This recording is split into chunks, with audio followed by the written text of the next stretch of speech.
Hey guys, and welcome to another Mastering CGI lesson. Firstly, thanks for your patience as I prepared this lesson. I've done an absolute ton of material work lately over the last 2 months, really just trying to refine everything and make sure that when the lesson is released, it's very easy to follow, it makes sense, and I've got the most optimized materials that can be achieved. Because essentially, what we're going to be doing in this lesson is breaking down how to work with David Gruier's Surface Imperfections pack. Now you could go and try and create individual materials with all of these maps, and you'd sit there for way too long just trying to piece them together. So what I've tried to do, and the reason why I spent that extra time, is because I've tried to make a shader network that works with all of the textures. All you have to do is just load one single map. Now secondly, I just want to extend a huge thank you from David and Aidan Martin themselves. As you guys know, in the previous webinar I dealt with Aidan's grime pack and how to blend individual materials together to create natural weathering effects. In this lesson, however, dealing with David's pack, we're going to be dealing more with the individual materials themselves. So materials like this, where I don't actually have things like dust and grime being blended in the crevices, this is just one individual material which I would then go in and add dust to or add oil marks to, things like that. So essentially what I've tried to do with my shading workflow is break down how to create global materials where you're stacking individual layers up inside of them, and now I'm going to break down how to create the individual materials themselves. In order to do this, I've got a few examples that we're going to be working through in the lesson, varying in complexity.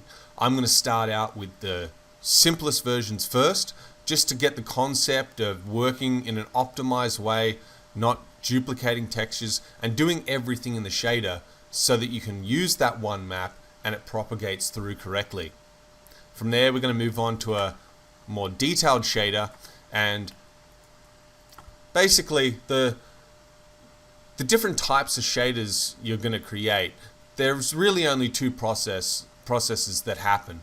First, you've got additive materials. You can see on the left here I've got like thumbprints and smudges covering the ball. Now that's introducing an additional shader on top of the ball. It's an additive network. I'm adding information to the shader that was already there. In the middle here, we're going to move on. We're going to do things a little bit more complicated, and I'm going to be showing you how to subtract from the material and how to get the single map that you're loading to dictate that to work across the diffuse, the reflection, and the reflection glossiness maps. We're going to be adjusting those to fit, and then, like I was saying before, all you'll have to do is load up any one of Aidan's 50 textures and you'll get a brand new shader that looks the same but just with that different variation. Now lastly, in the lesson, it's all well and good to go in and create single layered materials. I'm sure even the intermediate guys have gotten pretty used to working like that. But when you have to start blending different layers together and still keep things consistent, I feel like it's going to be really important at the end of the lesson to go in and really showcase how to set that up correctly so you don't get confused. And so once again, once you have put in that additional work, you've front loaded it, you can go in and change the maps and get brand new looking effects and materials. Now, I don't know if you guys remember the free smudge and dust textures I released, but I'm seriously loving working with this. The textures that Aidan and David have released have really been exactly what I was hoping to create when I had a bit of spare time. So to be able to work with these and get hyped up by them, it's rejuvenated my appreciation for creating detailed materials. If we just take a quick look through, you'll notice that the pack is basically consisting of a combination of smudge marks, as in like cloth wiping, things like that, water residue, we've got thumbprints, we've got a little bit of dust. Just go through. He's actually captured these a very unique way. I think it gives a unique look to his pack over some other texture packs I've seen. Heaps of little subtle thumbprints, smudges, different variations. We've got dust, similar to the pack I released.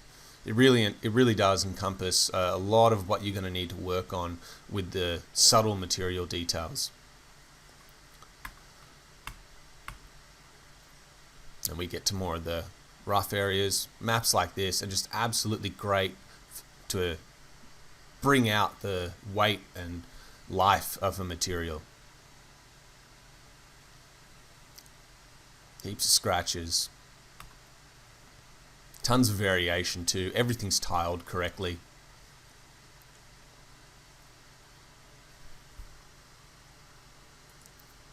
And I've honestly loved just working with them. It makes the process fun again to see how quickly you can get really nice results. Now the next thing, you can see I'm working with V-Ray RT here, but in order to create the shaders for this scene, like you can see I've got here, I'm also going to be working in the Slate material editor. I feel like, once again, it's totally up to you what you want to work with. If you're a guy who's started creating materials in the standard material editor, and that's what you're used to, and you can visualize the material structure in your head, go for it. But from an educational point of view, I don't think I'll be working with the standard material editor at this point. I feel like I'm just going to make the transition to working purely in the Slate material editor for the sole reason that you can see how optimized I've made the shaded networks. So the first material we're going to get into is just creating the smudge marks you can see here. And the structure for that material is quite simple. It's more about the artistic input into altering this one texture in order to make it work and look good. So we're going to be studying the relationships between the different maps that we actually load textures into, and hopefully I can solidify some of the theory behind that. Now in getting started, I want you guys to load up the scene file and follow along on this lesson. I don't know if that's what you guys have been doing. A lot of the times when I record, I just try and get the theory in and just leave it up to you guys to learn however you want to learn, practice however you want to practice. But in this lesson, because I'm really trying to solidify it and make sure that this stuff sinks in, I want you guys to have the lesson up and just follow along as I'm creating the materials. The other reason why I want you to load up this specific scene file is because I've got the V-Ray camera set up and tone mapped to behave a little bit more photographically and produce a little bit more of a realistic result straight out of the box. And lastly, because I've got one of Jorgen's HDRs set up here, which has tons of spotlights above, which give a very nice clean indication of what the maps we're loading are doing. Now the first thing we're going to do is always start with a brand new V-Ray material, and I'm going to apply this to the sphere here. You've got a couple of ways of doing that. I can right click and assign material, or I can drag from the box in. But we're going to start out with just a simple gray material. From here, I'm going to drop down the diffuse value and raise the reflection value all the way up to 255. I'm going to adjust that later, but just for the sake of seeing how the material starts. Now I've been asked a couple of times lately if I still map the reflection glossiness with a fall-off map now that the GGXBRDF has been introduced, and the answer is absolutely yes. Even though the GGXBRDF will calculate some of that blend in glossiness based on the angle, I personally feel like I'm not sure what model they're basing it off of or if it's even designed for that purpose, but mapping the reflection glossiness with a fall-off gives you way more control and allows you to simulate a little bit more accurately what's happening on a larger scale. The GGXBRDF is trying to simulate what's going on at an absolutely tiny scale, and if I bring up some images from electron microscopes, you'll be able to see just how complicated nature is. It's truly insane, the level of detail, the level of variation at the nano scale. It's always boggled my mind, and you have to understand that photons are interacting with these materials in a very similar way to how they would if it was on a large scale, i.e. like we're looking at like a mountain range or something like that. More light gets lost in the areas that are occluded more. So when we zoom in on things like steel fracturing, and we see just the magnitude of detail. All of those variations make the light that's hitting those areas scatter and change. So if I go down on the glossiness here and I say I set this to 0.9, you'll see the GGX BRDF spreads the highlights, looks a little bit more realistic. And if I go really low on the GTR tail fall off, you'll also notice that it actually does blur the specular and reflection maps based on the angle. If I go to the specular, it's a little bit harder to see. So if I go to the reflection map, front on, we're going to get more blurring, and it's going to be shinier on the edge. The issue is that, like with the real world materials, a lot of the times what we see visually is that on the edge, the reflections become mirrored, and on the front, they're very blurry. So no matter what combination I use in the reflection glossiness and the tail fall off value, I'm never going to be able to accurately create that effect. So what I like to do is I like to go in and map the fall off glossiness, knowing that the energy preservation, because of the GGX value, is going to be preserved, and I'm not going to get glowing highlights on the edges. Now that applies to V-Ray, the production version of V-Ray CPU, but V-Ray RT at the moment doesn't have glossy Fresnel. If I go into the options here and we go into glossy Fresnel, even though it's turned on in V-Ray RT, it's not actually working. It's not a feature that's supported yet. Now, I've had to go in and re-record a part of this lesson because I've spoken to Blago now, and Vlado is very close to having glossy Fresnel enabled on the GPU. Now, I just want to demonstrate the difference here. You'll notice that with a high glossiness value in the material and a low GTR tail fall off value, one being a very low value, 0.5 being something like dust, and 2 being something like kind of glossy plastic. So right now we're kind of quite low. You'll notice that we get this halo effect happening. And that's because as I spread the reflection in real life, when I blur like on a nano scale, like we're seeing here, more light gets lost in the crevices. And essentially what I'm doing when I blur the glossiness is I'm creating more of these micro details that absorb and reflect light in random directions. But we can see that where that kind of blurriness is happening, we're getting a very shiny appearance. And that's not what happens in reality. If I stop this render and I transition over to the production version of V-Ray, and I let this render, you'll notice now that it's working and it's preserving the energy. As I increase the roughness of the material by lowering this fall-off value, more light is getting lost and trapped in those micro pores on the surface. And it allows us to create, with the production version of V-Ray, a huge range of materials. I can go very low on the GTR tail fall off. Now I'm creating material that looks more like dust without getting that stupid halo around the edge. This is something that I've been demanding more than anything for V-Ray RT to have over the last year. And even though Chaos Group has made massive improvements with the engine, this has always been one thing that really kept me from working with V-Ray RT. So it's a little bit frustrating that they're just about to implement it as I'm recording this lesson, because I've had to figure out a workaround to this issue. So let me swap back to Active Shade and just kind of let me just duplicate this actually, just so that I can go back to it if need be. Let me go back to Active Shade, and I'll get this rendering again, and you'll see the huge difference that V-Ray RT produces with a value like 0.4. So in order to work around this halo, and hopefully, the new version is released in the next 2 to 3 to 4 weeks, so it's just kind of totally negated, is to go into the reflection glossiness first, and I'm going to map the fall off. But in V-Ray RT, there's still a kind of limit to this workaround working. A value of like 0.4 is insanely low, and we're basically almost trying to simulate like a Lambertian surface at that point. But I'm going to go back up to a value of 1.2, which creates a big variation in glossiness, but not to the point where that halo comes in really strong. Now in the reflection glossiness, just like I usually would, I can map the fall off here.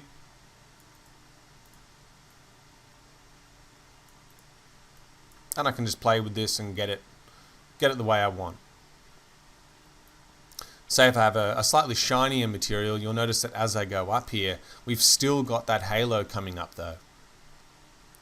So even mapping the fall off glossiness doesn't get rid of this. And if I did go back and swap to the production renderer again, that halo would disappear completely. So to get around that, what you have to do is you've got to kind of realize where a lot of that halo is coming from. And it's coming from the specular pass. The reflection pass will have it a little bit, but it's way less apparent. So most of that info is coming from the specular pass. Now right now, the reflection glossiness and the highlight glossiness are linked. But I can unlink those and control what's happening in this specular pass by clicking the lock button. Now when I do that, if I have the halo glossiness, the highlight glossiness, set to 1, you'll notice that the specular just gets completely removed.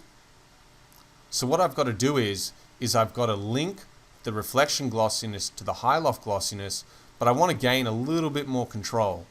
So right now, I've got the fall off linked to the reflection glossiness. But what I'm going to do in the highlight glossiness, you can see down here, this map here, I'm going to drag out another fall off map. Now in this fall off map, white represents the very edge. So if I go all the way up to 1 here, the highlight glossiness is once again going to be completely shiny. I don't get any spread. If I go down a little bit, based on the angle, I'm changing the highlight glossiness. But I still want to use the same reflection glossiness value in the highlight glossiness. It's just the only area I want to change is just right on the edge here. So if I were to represent where that kind of happens on the map here, I'm going to go in and create a couple of points on the map to demonstrate that. Now remember, a fall off map is showcasing the specular highlight based on the angle. The further right on the map we go, the further we're going towards that 90-degree angle. So if I bring this all the way up to 1 here, you'll see I get a very sharp transition on the edge.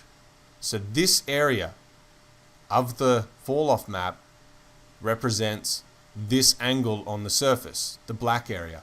As I slide this left, you're going to notice that this black area comes more towards the center. Now it's also kind of really beneficial to do tests like this so that you can get a better understanding of where different areas on the map are actually being represented, because it's not linear.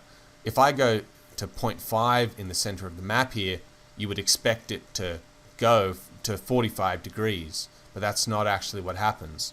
I think there's an issue with the fall off map in Max and Gamma. Honestly, at this point, the difference is it's being able to adjust it purely artistically anyway, so just know kind of where those values are being represented. But what I want to do is I want to blend between the fall off map I'm using for the glossiness and this map, which is just getting rid of that edge halo. So I'm going to find where that halo is on the edge. It's going to be about to here, maybe a little bit further. What I can do is just slide the base and we're going to start to blur between those two. And you'll notice I'm just trying to get just far enough to cover that halo. Now what I can do is on the facing angle, you can see, which controls everything else. If I go all the way down, I'm only affecting these areas of the map. The white area is all the way up the top here, so that's only affecting this area. I can map the fall off glossiness to that facing angle. Now I've got the same highlight glossiness for both, but now on the edge I'm gaining additional control. So I don't want to go all the way up to pure white here. I'm going to kind of drop this off a little and look at the transition that starts to happen. So I'll just go to region render here, and I can play with adding a curve to this. I can also add a curve to the base.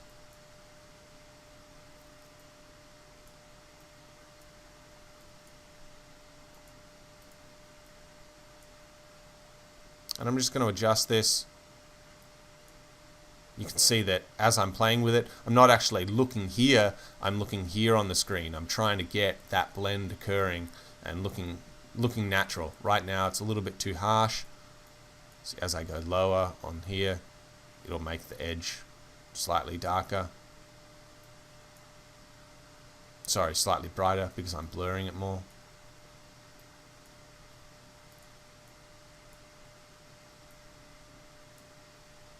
See the blend that's happening here is a little bit harsh. Pull this all the way over.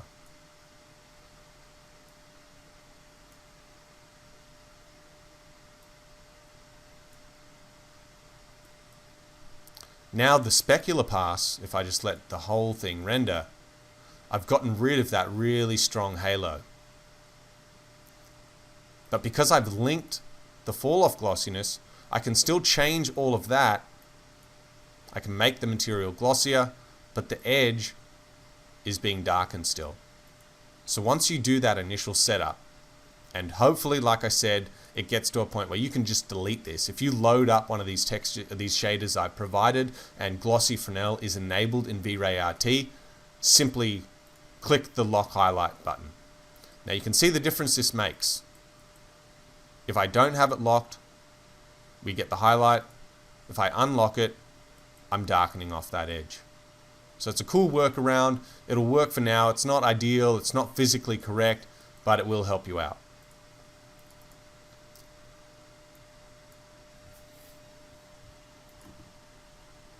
As I go closer to white, the halo is going to be even less apparent.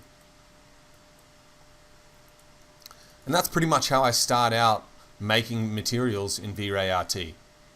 Now the next step in the process is loading up the reflection glossiness map. Now I'm going to plug that map into the first slot in the fall off. Now right now you can see I made some adjustments before just to play around with the glossiness, but in reality when I go and load a texture here, it's not going to be purely black. So that's where I can go back down to the bottom here, and the transition I'm going to make is between the texture I load and a pure white edge. We want the material to look more shiny towards the edge. Now, as you guys know, at this point, I hate working with UVs and I try and do all materials procedurally. So every texture I load in this lesson is going to be based and loaded into a V-Ray triplanar map. In the first slot here, I can click that. I'm going to go in and create the triplanar map. Now you can see once it's created, I can go in and load a texture. For this, I'm going to load a bitmap because V-Ray RT doesn't support other maps at the moment. And I'm just going to load up his textures.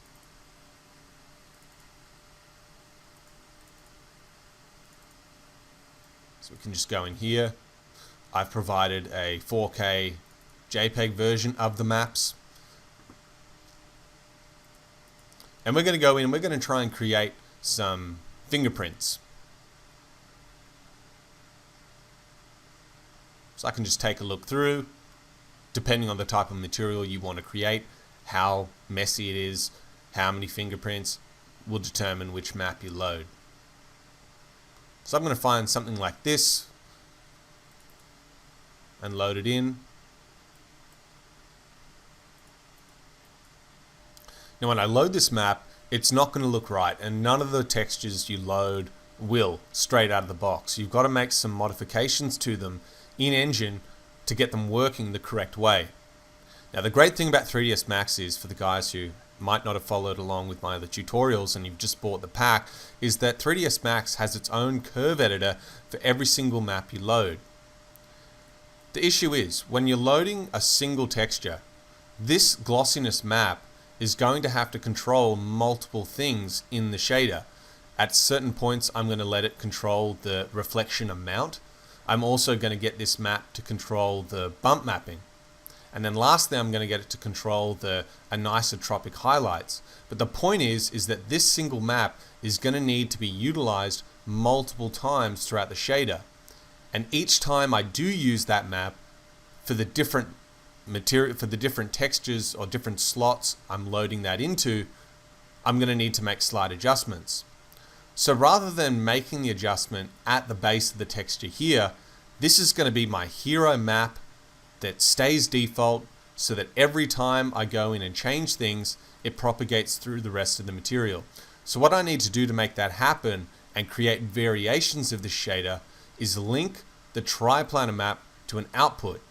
Now if I go to this base texture here, you'll see down the bottom we've got a little tab called output. 3ds Max has a map specifically for this. So I can drag out, create a new output map. You can see it's just going to be floating there. Now I want to link this output to the fall off map in the glossiness. Now what this is going to allow me to do is I can have one texture in the scene, one triplanar map, make sure the scale for that map is correct. Now every map that I load and connect into the different slots of this material, the reflection amount, the bump mapping, the glossiness, can all be mapped outwards into an output map. Now I can have the same triplanar map but with massively variated settings. So if I go into the output map here, I can invert this, play with the curves for that.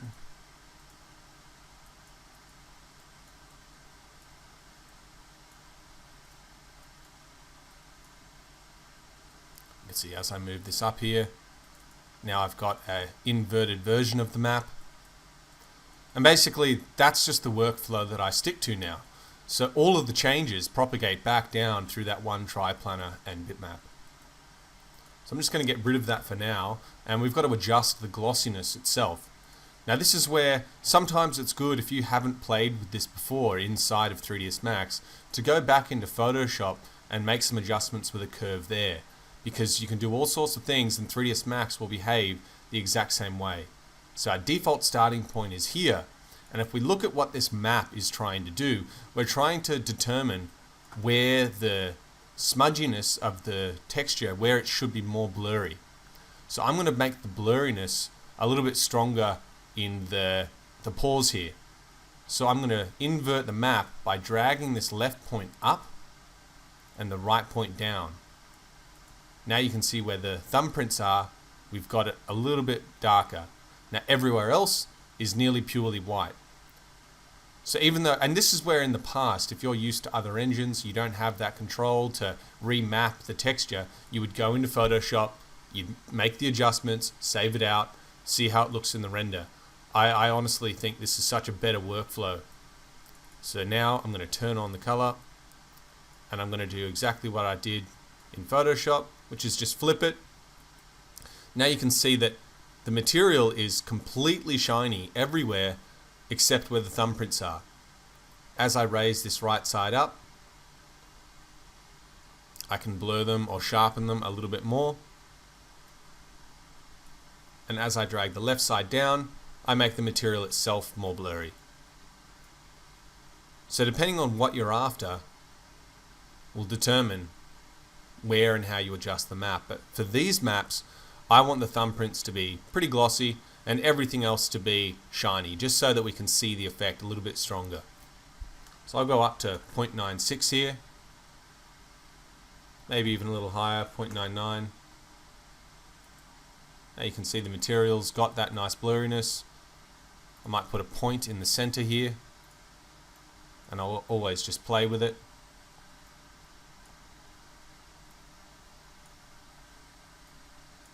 See as I go down. Now the next thing I could do after I've kind of calibrated this map is go in and change the triplanar size to be a little bit more realistic. So I'll drop this down to 25 centimeters. And now we can see the effect coming through more. Now at this point, this is probably what most of you guys are used to doing when you're loading up these textures. Applying it to the glossiness, seeing how it works, and adjusting and calibrating it. But the issue is when we're adding oil to a surface, or when we're subtracting by scratching away, we're actually changing the shape of the highlights themselves. And technically, that's all bump mapping does. If I have a material in V-Ray, let me just duplicate this material actually, just to showcase this to you. So I've just got an example up here with a V-Ray material where there's zero reflection glossiness, zero highlight glossiness. They're all the exact same, but you can see when I render this material, it's actually quite blurry, almost like I am dropping the reflection glossiness. So the only thing that's dictating the surface roughness right now is the bump map I've got applied, and this is just a stretched brushed metal texture from the Mastering V-Ray course. You'll notice that right now the height of the bump is 0.2 centimeters. If I make this 0.4, the material now becomes a lot blurrier, and we're still getting that anisotropic stretching of the highlights. But when you do things this way, when you brute force it with ultra high res bump mapping, it's much harder to sample what's going on here. It's much easier for V-Ray from a calculation point of view to take a highlight that's normal, that's not stretched, and just blur it in the direction that you choose. So let me just go back and I'll just apply this material we were working on before. Now you can see right now I don't have any bump mapping applied. All I've got dictating the shape of these highlights is that reflection glossiness map. So what I want to do is I want to go down into the material here, and I'm going to increase the anisotropy. You can see if I stretch this quite high, all the highlights are getting spread along the Z axis. I can swap this for the Y as well as the X. So I'm going to keep this to Z for now, but this time from this triplane map, just like I was showing before, I can drag out an output map, and I'm going to plug that output map into the anisotropic rotation, and I'm going to instance it, and you'll see it just gets plugged in here. Now straight away the values once again aren't going to be calibrated. That's why you need to go into the output map and make some adjustments. And hopefully now you can see that as I start working like this later on, because I'm doing the adjustments after loading the texture, I can load any one of Aiden's maps in here and I'm going to get the right effect coming through. Now just before I go in and start playing with this value, I think it's good to take a look at a little bit of reference to see exactly what we're trying to achieve here. Now when you add thumbprints to a surface or oil or any kind of smudge or transparent opaque material that's going to add thickness, you're going to stretch the highlights a certain way. And in the case of thumbprints where you're getting like really small micro details that would be very difficult to sample with a bump map, we're going to try and simulate that look and feel. But please understand that what I'm about to do is a pretty big simplification of what's actually happening. To really get the exact effect, I would have almost like a vector map which dictated the direction that the spreading was going in. Whereas what I'm doing here is I'm just using a black and white value to control the direction that they're spreading, but they're not aligned with the thumbprints themselves. So it's going to look a little bit more random. And the easiest way to really figure out what loading a map into this anisotropic rotation slot is doing is instead of putting the output in at the start, and this is part of my process, part of understanding materials and being able to explain them to you guys, is breaking it down into its simplest method. And one of the confusing things can be is if I don't have a map loaded in here, I can load this rotation value up past 1. But when I load a texture in there, that texture is limited to a value of 1. So I've only got a range from 0 to 1, and I really don't understand the correlation that's happening as I slide this. So in the anisotropic rotation, I'm going to load a V-Ray color, and you can see if I go all the way up to 1 here, it stays the same. If I go all the way down to 0, it stays the same. And if I go midway to 128, it also stays the same. So a value from 0 to 1 will rotate the anisotropic highlights 360 degrees. So now I can go back in here, and I know that if right now the value is 0 on the anisotropic rotation, and I load a map in where most of it is 0, I know that the highlights aren't going to be rotating. So now if I load the anisotropic rotation in, as I ramp this map up more towards the left, I'm going to be spreading the highlights. You can see I go up higher. Really got to get those values.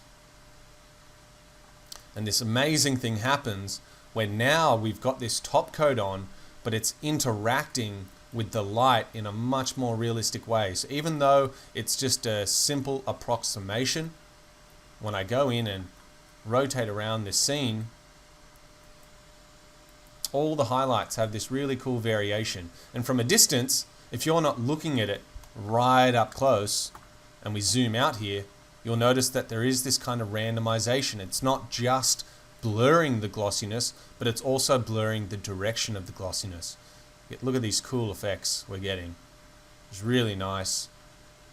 And I've got to thank David for this. He actually showcases this on his website, and even though I've played with it before for metal shaders, I've never really thought about using this method for simple reflection glossiness maps.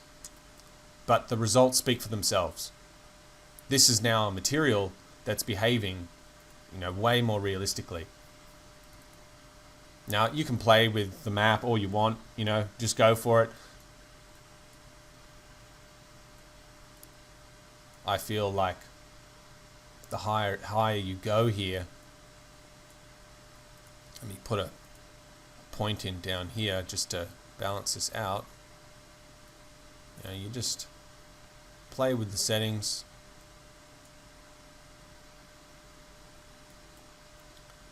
Now, if you're not happy with just how spread this stuff is, just go in, just maybe, whoops.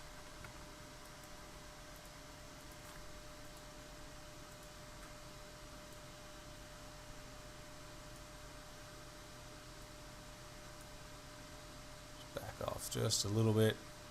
Right, now if it's a little bit too much for your liking, now I can go back into the anisotropic stretching and put this down to 0.25 if I want.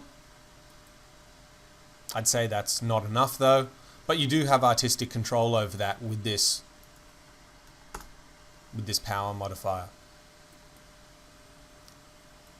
Now when we're thinking physically about a material and we're applying an oil-like surface over the top, you've got to realize that oil itself has thickness and it will refract light and bend it and return different wavelengths. I really want to try and cover more of the physics of light in one of the next lessons just to demonstrate this. But basically, where the areas of the oil are thicker, the index of refraction will also change. And similar to how a prism can bend light and change the wavelengths and you get those rainbow patterns coming through, the thickness of the oil here also dictates that index of refraction. And that's why on the thin areas we're getting more of a blue appearance, and as we go towards the center of the thumbprint it gets a little bit more white. You can see there's just this kind of gradation. So how do you actually get that effect in V-Ray? Well, in order to do that, I've got to take once again the map I'm loading here, but this time I'm going to map it to a gradient ramp. So I've got control over different points of the map and what color they actually are. So to really demonstrate this, I'm just going to assign a V-Ray light material to the sphere. To this sphere, I'm going to apply a gradient ramp, just in general. Gradient ramp. Now you can see at the moment it's mapping it based on the UVs. I want to change the gradient type to mapped. And now I want to duplicate up once again from this base triplanar map. That's what I'll always be doing. An output. And I'm going to plug that output into the source map. Now we can kind of adjust the colors of the map in specific locations. So let me just go down here to this point, and I'll just make this red.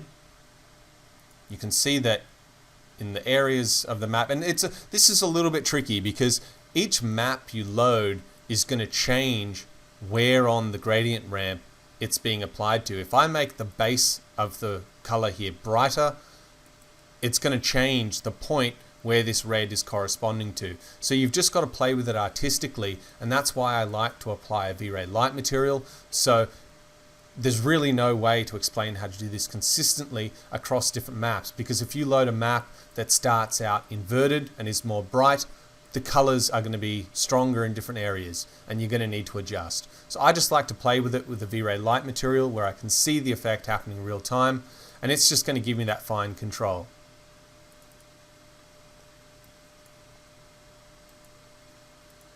See, right now I've got it blue and none of this is being affected. But if I go into the output now and put a point in the center here, if you watch what happens, this is the default output right now. There's no adjustment to the texture and the gradient is loaded. But you'll also notice that this map is very dark. Most of the information in this texture is more towards the black areas of the map.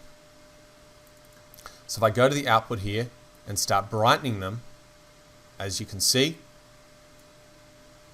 hopefully, like you can see, now we get some of that red coming through because the areas of the map are just bright enough to be pushed over to this side. So it doesn't matter if I change any of this because there's no areas on the map that are pure white.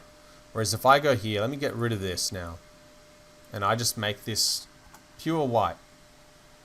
Now the gradient ramp can be defined by the area on the right here. If I make this red, we'll see that the material goes completely red.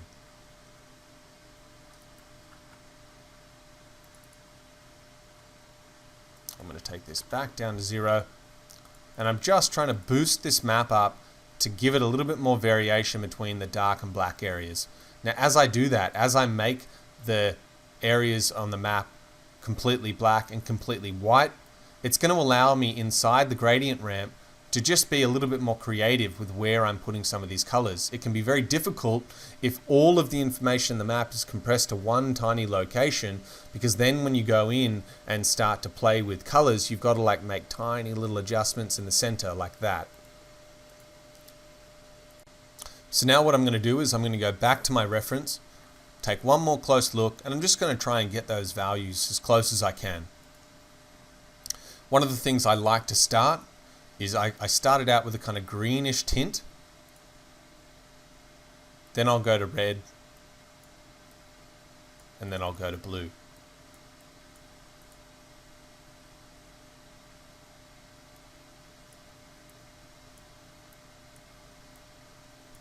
Now the other thing to realize here is this map is going to be controlling our reflection color.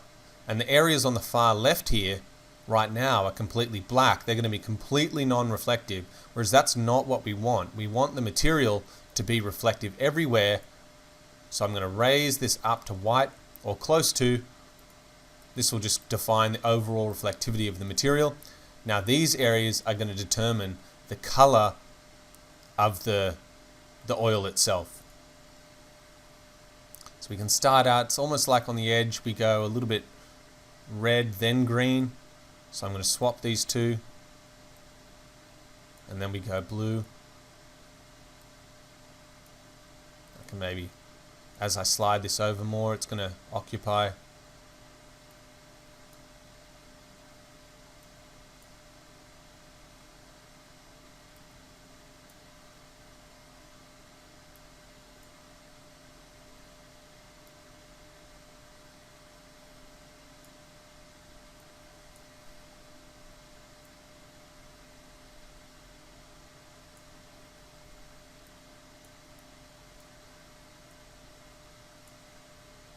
You can see that as I'm making that adjustment, I'm just trying to get the blend happening a little bit more smoothly. As I bring this over more, you can see it's just changing the effect. So I'm going to go back. Now at the moment, I've got these very saturated because I just want to see it. I want to make it a little bit more obvious what's happening. I'll always try and make it easy on myself. But from here, I can actually back off, maybe raise the color. I don't want it to be too dark. Same for here, I can go a little bit brighter. Just back off on the saturation.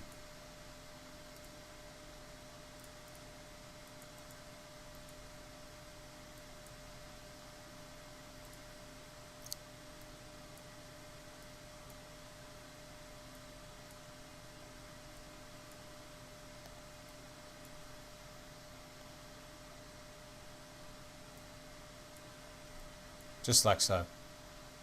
So now I'm going to take that gradient ramp and I'm going to plug it into the reflection map. And I'll keep this V-Ray material here so that if at any point in time I want to go in and adjust these colors and play with them, and you're never going to get a map that's complicated like this right, just like that straight away.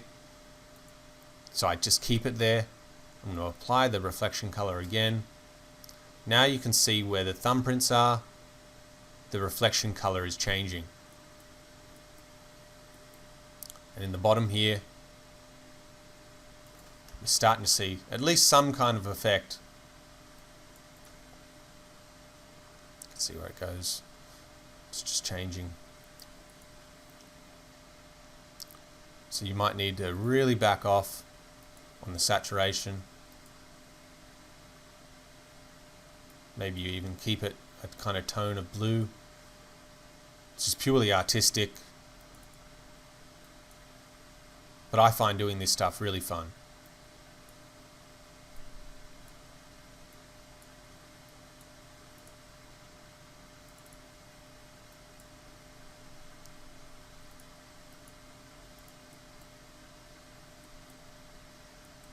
Let's see here, just that green, maybe a little bit strong. Pull it over to the blue a bit. Decrease the saturation. It's very sensitive. Now if I go to the reflection filter color, you look at the variation I've applied in here. And once again, it's another level of detail that's just giving the material that up-close realism. Now there's one last thing to do on this material. We don't actually have any bump mapping applied, and if we look at the material up close, we can clearly see that there's areas that are thick enough to catch specular highlights a little bit more strong. Now no matter how much we blur or stretch the reflections, we're never going to get that appearance like the material is coming off the surface itself. So to do that, once again, you guessed it, I'm going to go to the triplanar map. I'm going to drag out an output map, like so. And this time, from the bump map, instead of just applying the map as is, I'm first going to load it into a V-Ray color to bump texture. Now what this color to bump texture does is it gives us the ability to input real world values for the bump itself. White being the areas that are the highest, black being the areas that are the darkest. So I'm going to plug this in here. And straight away you'll probably notice that it'll be a little bit too much because the bump is 1 centimeter high, and in reality that's not what would happen.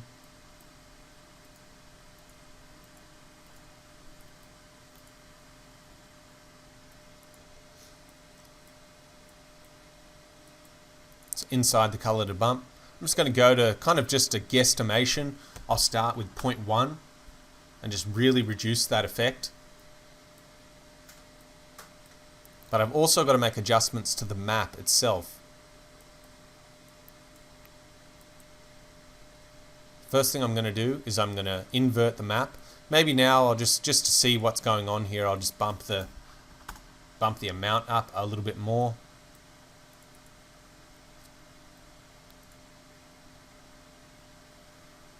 So I'm going to invert the map.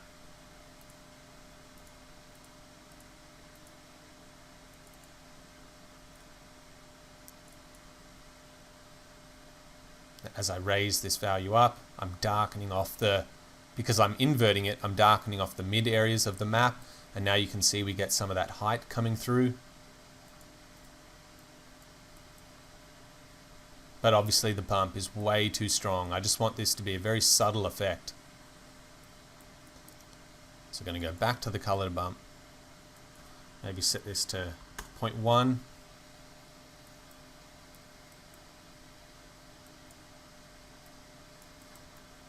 Every so often, rotate your frame of reference. You can constantly make adjustments. I can go back into the gradient ramp here. I can just see that that green and blue are just contrasting each other really strong. So I'm going to go back a little bit over here and desaturate it by half. See, this is a very subtle map, but it really does show through.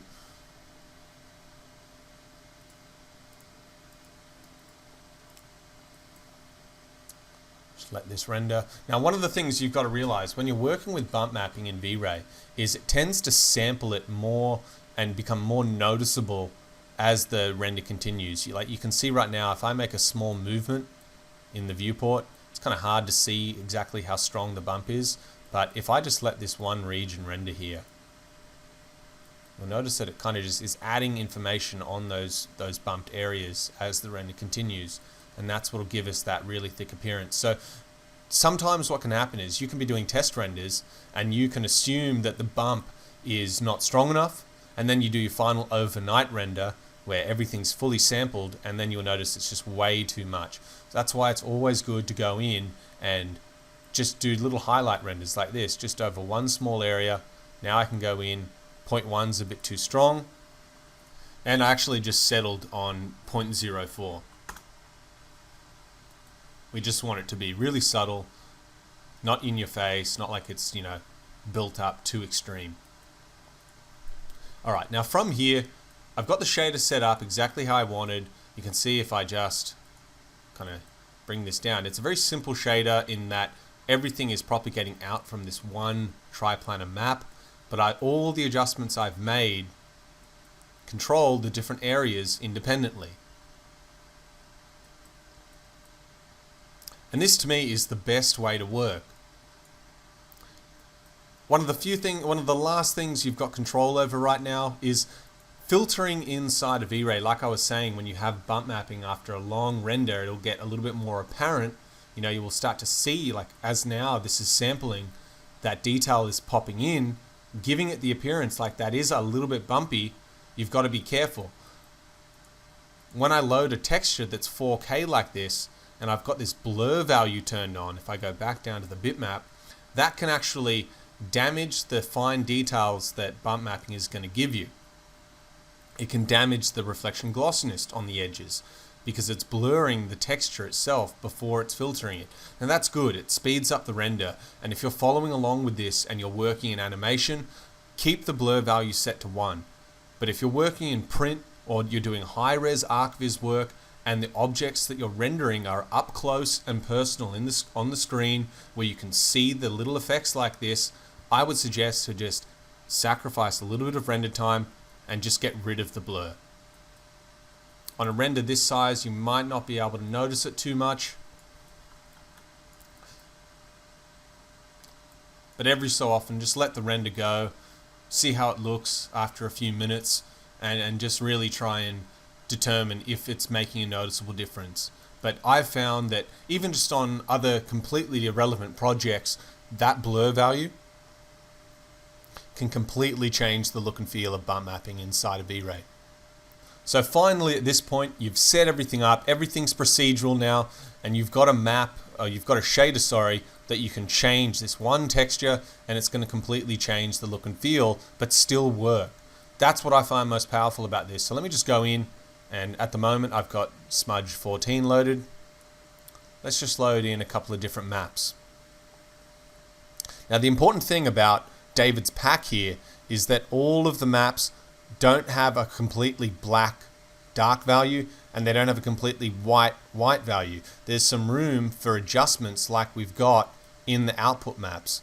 And they're all similarly tone mapped, so that it's not going to make any drastic changes. Because if you do load a map that's, say, all pure white, obviously the gradient ramp that I mapped before will have a massive change to it and it won't work. So let's go in, like I was saying, and let's load 55 specs leather. and see how this changes the material.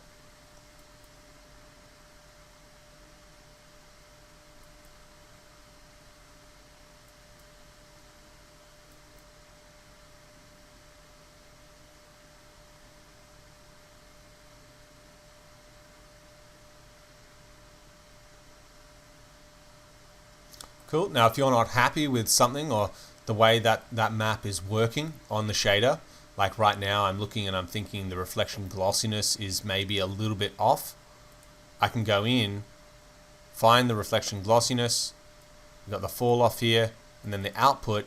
Now this output map's just a little bit bright. As I go down, I'm making that blurrier.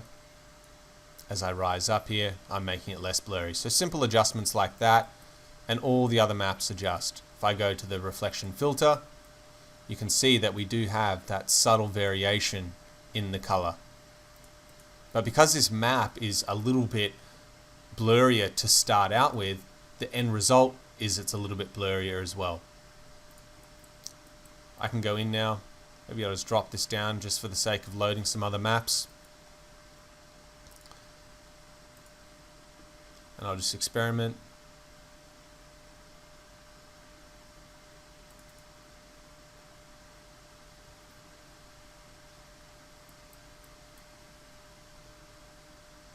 Completely different texture loaded, but now I've got a completely different shader. If I go to the reflection filter, we get that really nice color banding. Everything lines up because all of the triplanar maps that propagate out have the same value. Now if I load a texture, say you're loading your own library of textures and the scale's wrong, or you've got a much bigger surface area, once again I can change everything with that single triplanar map. I can go up to 50 centimeters here.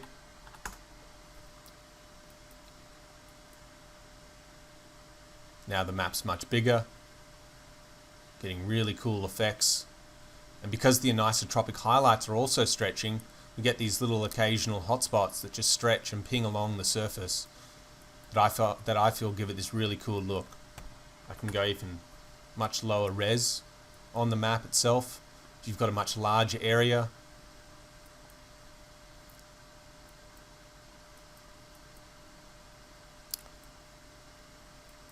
And that's pretty much just how I work with glossy coats these days. Now right now this shader itself, I can go in and if I wanted to make this just a simple plastic, I can obviously just introduce some diffuse to it. Now of course, as I'm working, I'll never go above 250 in the saturation. The reason for that is because now when I'm rendering in V-Ray, I try and treat it more like photography. Let me go here and turn on the color adjustments. You notice in the HDR in the background, this is obviously a very saturated color, and the human eye might actually perceive that to be more saturated than the HDR has come out in real life. But what I want to do is to get that extra saturation is boost things in V-Ray itself. You can see I've got the hue and saturation just to get that value where I want it. But now in the diffuse, if I go all the way up to pure 255, I no longer have the ability to like adjust. It's way stricter. So I like to go back a little bit on the color, fade it out a bit, and then that gives me the ability to boost it in post. For a red like this, you can see that's the max value. You might even go even softer, 240. Now you can see we're matching a little bit closer, and if I want to really boost up the saturation and get that looking right, I can. So I'm just going to quickly demonstrate to you now how to turn this material into a glossy coat or an enamel layer over another shader.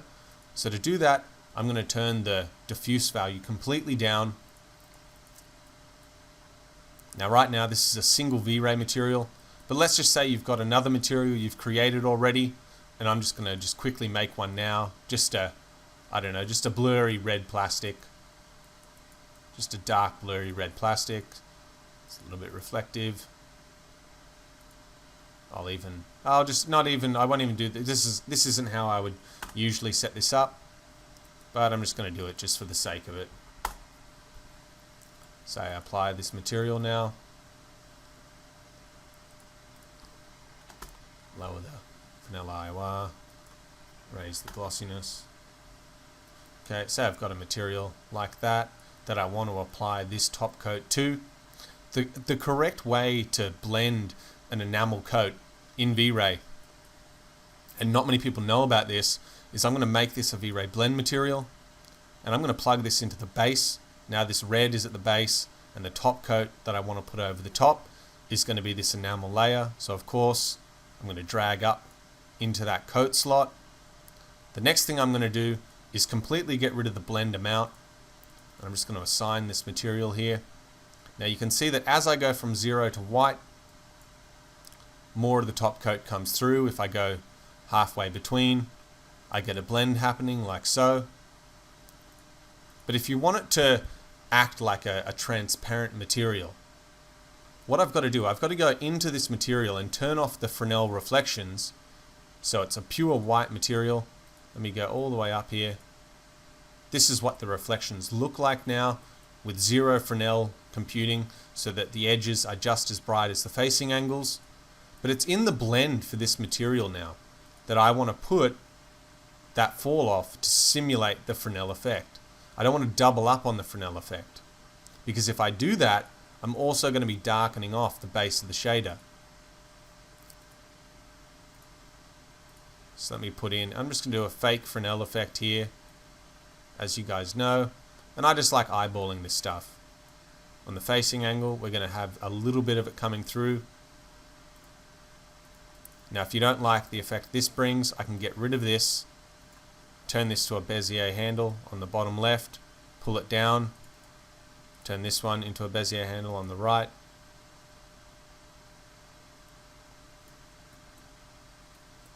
And you can see I get that coat blending over the top with our thumbprints still intact. Now I've got complete control over the base shader. Obviously, once again, you would need to map the highlight glossiness the same way to get rid of this halo effect we're getting here.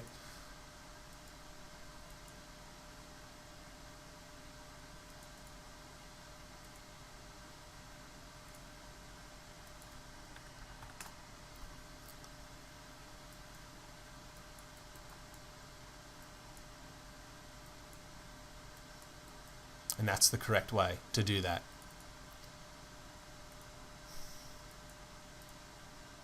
Turn off the Fresnel on the top coat and blend it with a fall off map. Okay, let's get rid of this blend effect. Just go back to having the Fresnel turned on.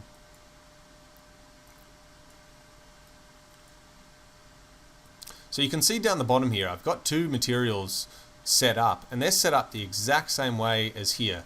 You notice we've got the gradient ramp, color to bump, a fall off map, and an output. The only difference between these two obviously is I've just got one stretched out. So you can see the repetition here, they're all set up the same. Now if I go in, there's some actually slightly different gradient settings I applied. You know, here we've got that very specific look and feel. On this gradient, you can see I've got them a little bit bunched together, and the color gradient changes a little. So if I apply this material to the ball,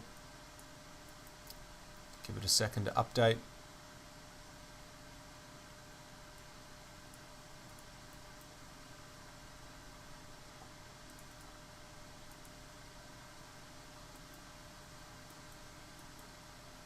There you go, we can see the update come through. These reflections I've got are a little bit more green in the reflection filter. You can see this is the look and feel I'm getting. I've also got another variation. And all of these shaders, you know, you can very quickly, if you have an ArcViz scene and you want to apply this stuff, just load up this map, load up this base shader, and you can plug it in on top of other shaders, or you can go in and just play with the settings that I've provided for you. Alrighty guys, hopefully working through that shader made sense and you've been able to follow along and you're now feeling confident enough to move on to this next shader, which is this damaged plastic. Now I really like this shader. I think it's got a really nice weight to it. The depth and the variation in the scratch kind of hardness just gives the feel that this is a worn out material that's been correctly damaged. Now even though this material looks a lot more complicated than the previous one, there's quite a few extra nodes in here, the way I've structured the material remains almost identical. The only difference this time is that instead of having one map at the base of the shader that dictates how all of these different features look, I'm blending two different maps together. Now there are a couple of different reasons why you might want to do that. The first and most obvious is the tiling. When you're working with triplanar maps and you haven't UV'd anything, if you have a surface area that's larger than the scale you set in the triplanar map, you're going to notice repetition.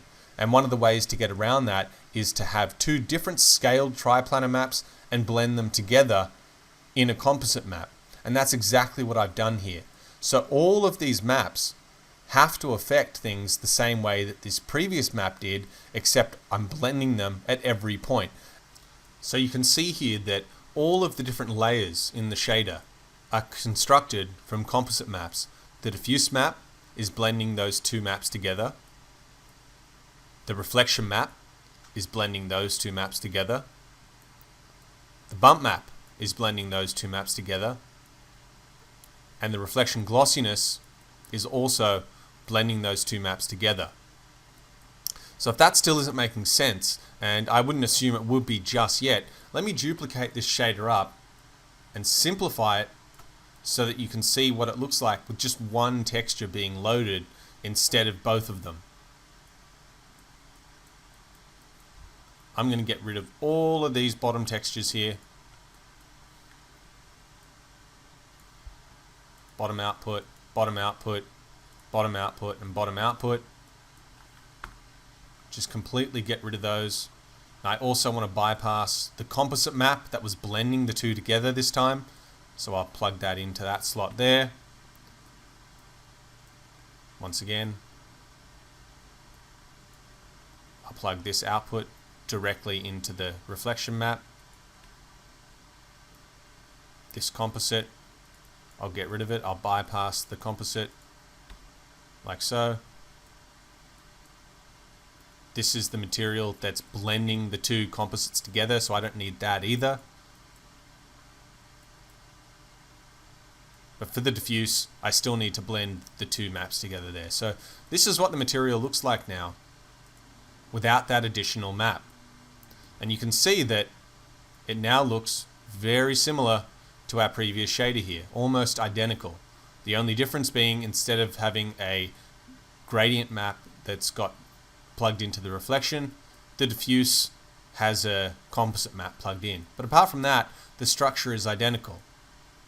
So you can see how adding one additional texture to the scene might make things look a little bit more scary, but the structure is still identical. So let's work through, and I'm going to kind of break down how to make this version of the shader the simplest kind, just so that you know the values I'm putting in here and the way in which I'm adjusting each of these outputs. And then once I've done that, we're going to complicate it by adding that additional map, and I'm going to show you how to kind of do what I just undid then, which is go in and instead of having those outputs plugged directly into these slots, we're just going to put a little composite map in between there. So once again, brand new V-Ray material.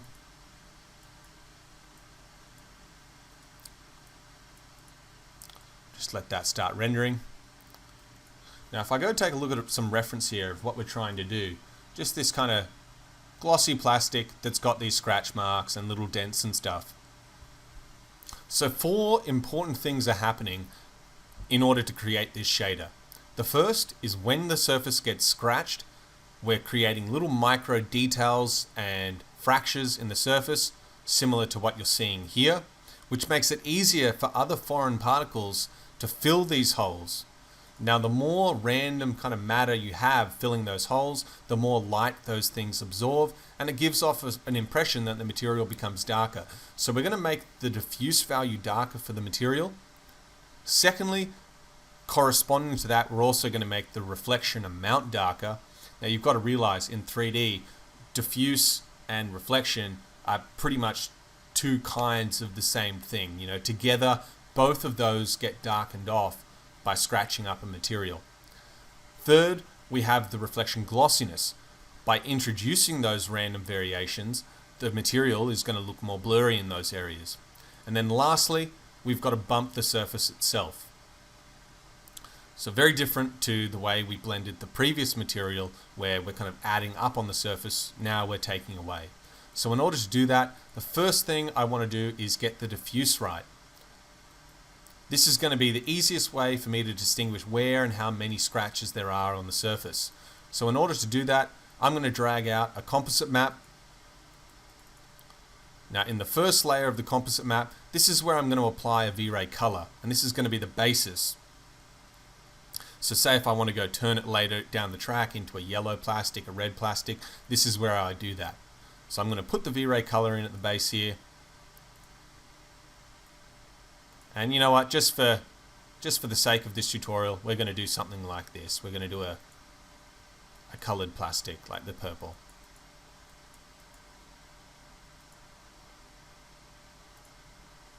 It's going to go a little bit darker. You'll notice I always try and have some kind of reference up if I'm creating a complicated material. And obviously, if I wasn't recording the lesson, I would have this up on the other screen where I can just constantly have it there in the corner of my peripheral vision and just basically match it perfectly.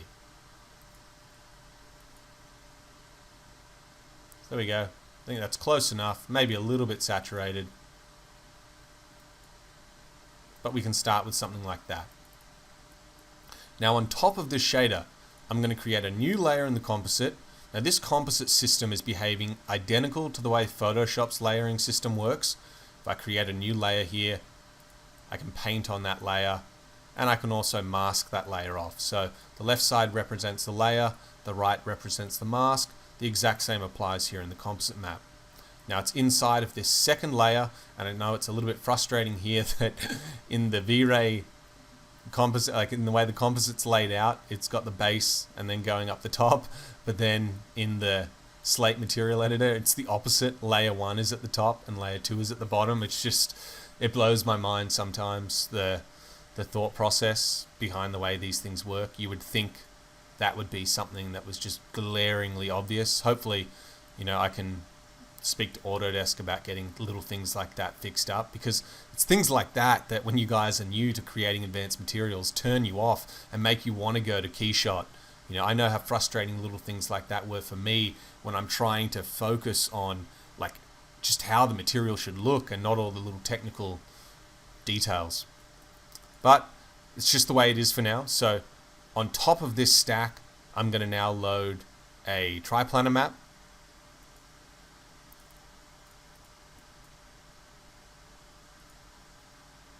And from here, I'm going to load one of David's packs. So I'm just going to try and find something here. If you're ever in doubt and the preview size isn't big enough, I sometimes like to just right click and just open and just cycle through. And you know, I'll take a look. I'm just trying to determine the type of shader, how damaged I want it. At this point, I'm also factoring in, like I'm about to show you later on, how you can blend two maps together, or you can actually blend procedurals with these to like subtract away. Say you're happy with how one of these maps looks, but it's just too grimy, there's too much everywhere. I can mask off areas of this and only let those areas affect the surface. Let's go back here. Just want to find a scratch map.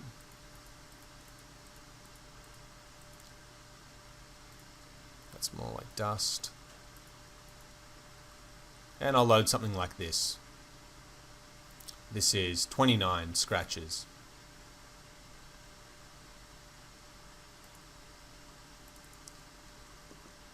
Okay. Now obviously the triplanar map's scale is set up incorrectly. So I can maybe just start planning that now. 25, maybe a little bit too big. 15 centimeters. We can see the tiling now, so that's not right.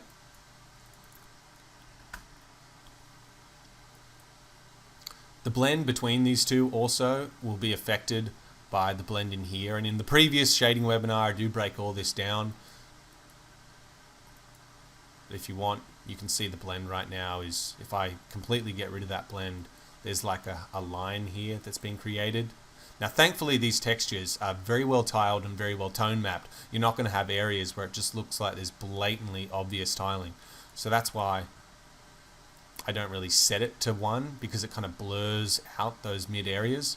So for these types of maps, I might set it to 0.5 or even 0.25, because I really can't tell where the map is starting and stopping here. Okay. Now you can see one of the things, and hopefully you picked up on this, I did it on purpose. I didn't apply an output map straight away. I should have put an output map in between the triplanar and the texture here, because as you can see, we want the bright areas to be the dark spots. You know, we want the scratches to subtract away. So I'm going to have to get rid of that connection and instead put an output in between the two. Now this triplanar is going to serve as the base for the shader and all of the other different materials, all the other different textures, sorry, that are loading up through, just like we've got over here.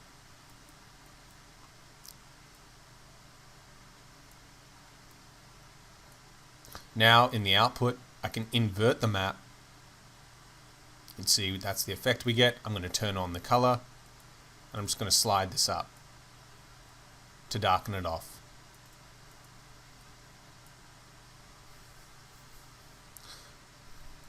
Now the combined result, similar to the way Photoshop works once again, where we've got the blend styles, I can multiply this over and we get a combination of the two. Now there are a couple of different ways in which we can control how much of this material is coming up over the top. We've just got the opacity for the layer itself, and I can drop that to 50% and you'll see that it becomes less obvious. But you can also adjust it in the map itself. Now that's going to be completely up to you, however you want to do it. I'm just letting you know that there's multiple ways to achieve the same thing. Sometimes I'll do it like this. I'll increase the contrast in the map itself, like so, because we get a different look and feel. Now in the opacity, I can also adjust it. So now I've got a map here which is a little bit sharper, and if I just go in and just get rid of that mask, you can see it just looks different. So we don't want to make this too dark. We don't want to make the diffuse completely black. We're just trying to give the effect that where those scratches are, the material becomes a little bit darker. As you can see here, it's not just pure black, we're still getting a little bit of information coming through there.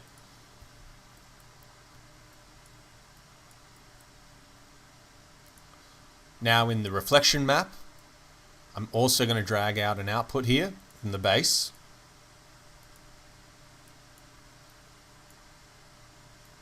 And we're going to just drag this in.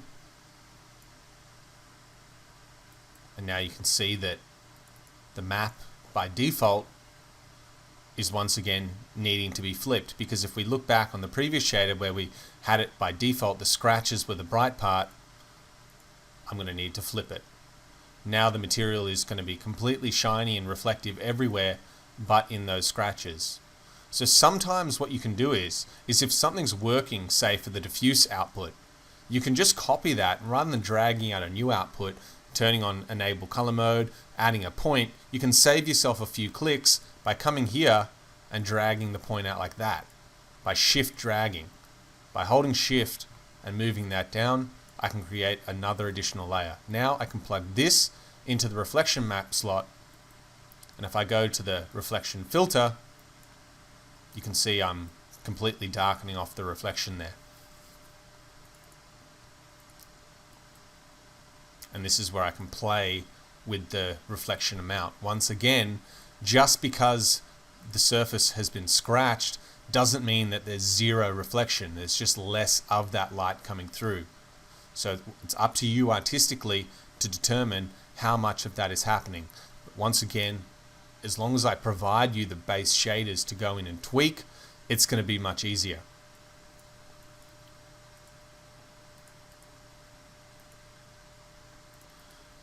So now we get to the reflection glossiness. And just because I'm making a new shader now doesn't mean I need to go in and do the same fall off setting that I did in the first shader. I can just literally steal that from those previous shaders. So I go up to any one of these shaders here and I can grab the glossiness fall off and the highlight glossiness, and I'm going to shift drag these down. Just get rid of the connection at the base here. So now I've got those two maps.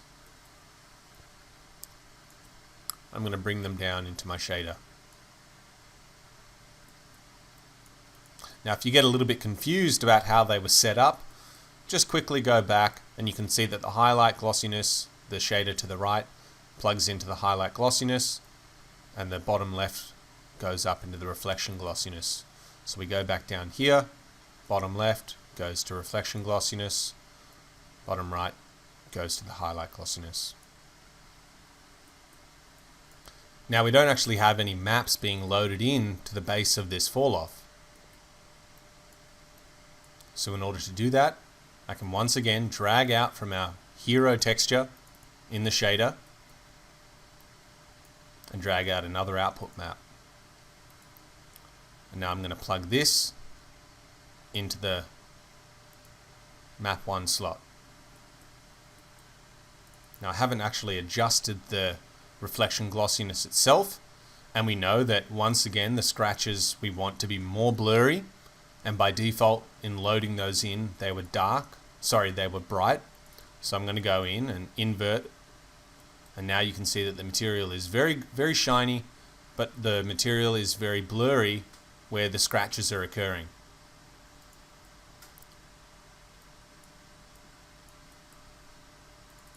So I can go in and adjust the output.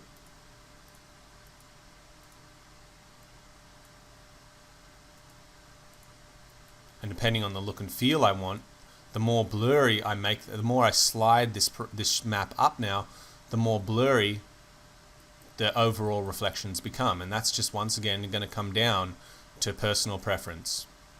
But looking at this reference here, you can see it's actually quite blurry, but maybe not as extreme as I've got there. So I can just find a middle ground. Now the other thing I might not have set up here by default is I've got the plastic, but the BRDF is back at 2. As I lower that, it's going to spread those highlights a little bit more. So you've got to realize the artistic link that's going on here. You've got two options. You can raise the glossiness, like so, and then go into the base of the material and lower the GTR tail fall off, like so. Now I personally feel, and this is just, most of the shaders I make have a low GTR tail fall off and a larger reflection gloss and a higher reflection glossiness value. I feel like that nice soft spread looks a little bit more realistic, but not all materials behave that way. For example, matte plastic, or like the car paint matte car paint you might see, works completely different.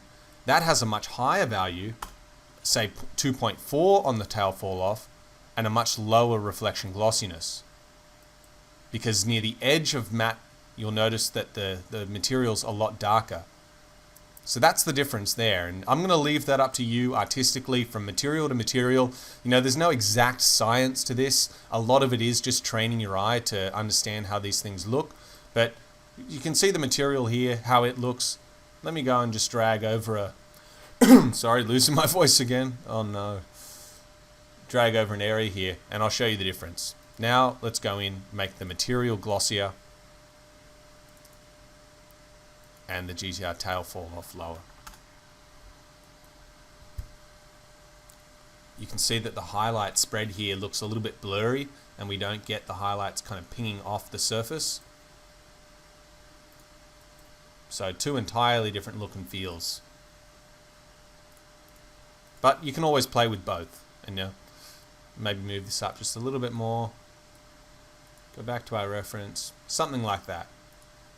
Now you can see that the areas that are more blurry also correspond with the areas of the diffuse map that are darker.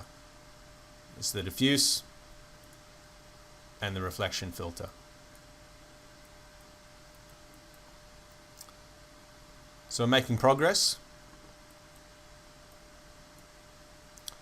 Another map is the bump map, so I'm going to drag out a V-Ray color to bump. And we're going to drag out another output here.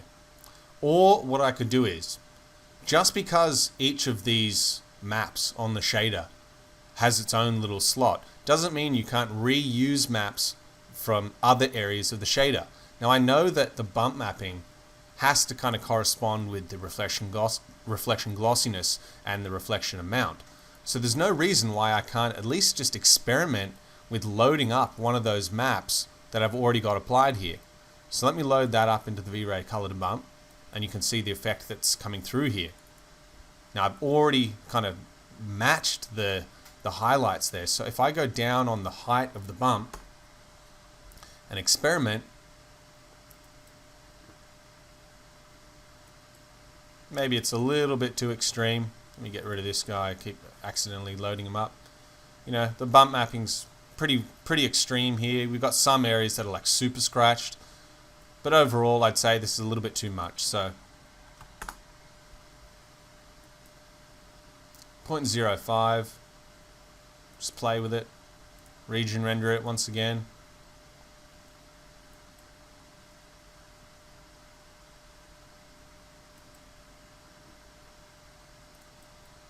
I'm going to drag this material out a little bit, and just, you can press the layout children button just to make everything parallel if you're OCD like me.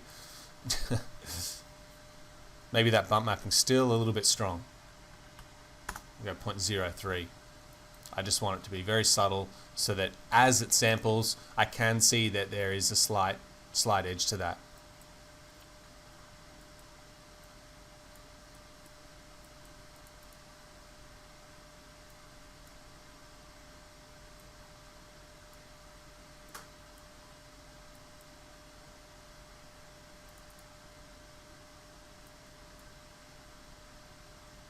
Now, you can see in the reflection map here that is also affecting the bump.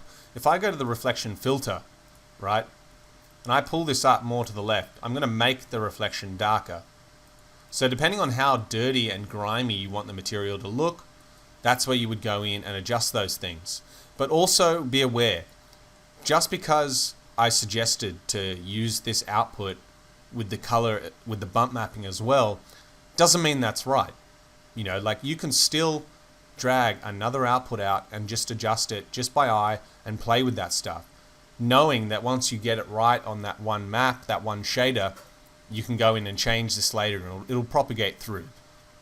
But I'm just trying to make sure that you're still thinking a little bit outside the box sometimes. You're not thinking like it has to be exactly how I teach it. Different materials might have little situations where you can steal maps from other areas and blend them through into different slots. But you'll notice that as I increase the map for the reflection, the bump mappings become a lot stronger as well. So you constantly, if you do have that map affecting two different things, just be aware of how that can also drastically change the look and feel of the material, because now you can see the bump is very strong and I need to drop off on that.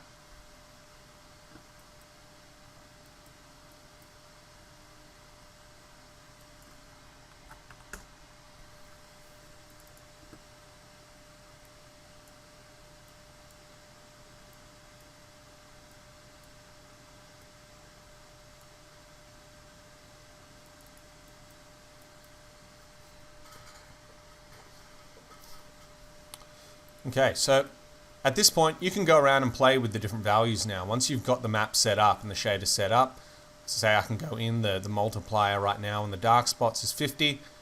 As I increase that, these dark areas are going to become brighter, and I'll just leave it up to you once again for that type of detail to go in and artistically define it. And I think I'll settle on something like 60. Just where it's obviously darker, but not super dark. Now I'm also going to go into the triplanar map here at the base, and the blurriness is set to 1. I'm going to drop that down. It's just going to sample the bump a little bit better, or a little bit sharper. And that, guys, is pretty much how the shader's set up, and we've got another identical setup to here. So let's go in now and apply the same concept, but instead of having just one map being loaded in here, let's duplicate up this and let's load up another map. So I'll go through here.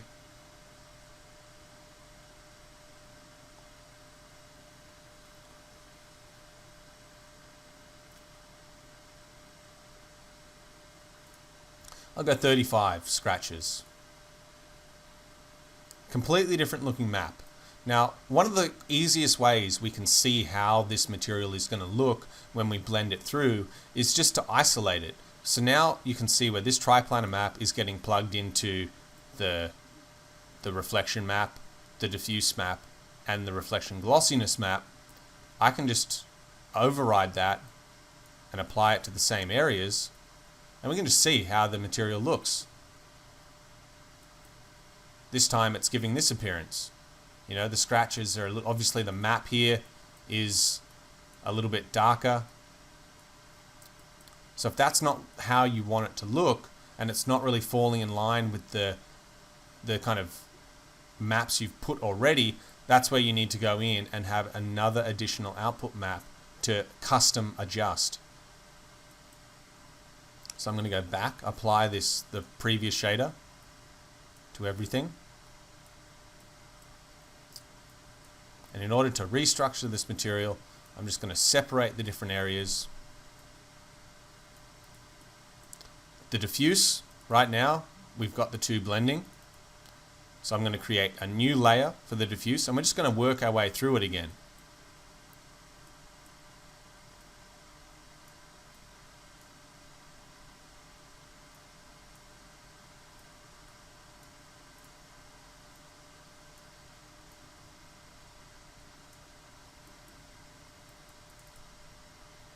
New layer on the diffuse. This time we're going to take this triplanar, drag out an output map from that,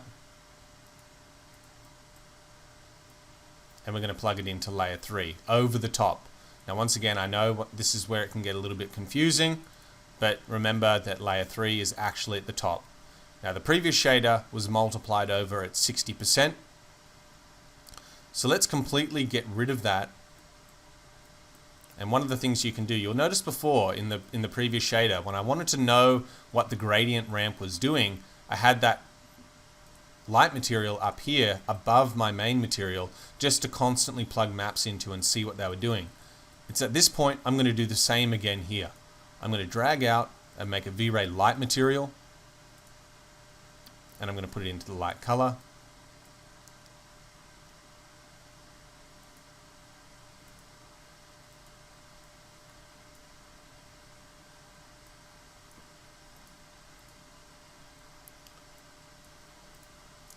And I'm just going to grab the sphere and apply that material to it. Now we can see what the map is doing. And because the previous layer was set to multiply, and now this layer is set to normal, I can get an idea when I drop the opacity down. This is what it looked like before. So I'm going to go all the way up to 1, and we can see we need to do the exact same thing to the output here. On the second layer, which we had previously set up, I had to invert it and raise this. So I'm going to do the same on this map. Invert it, put the color map on, and as I drag this up, it's a little bit more subtle this time.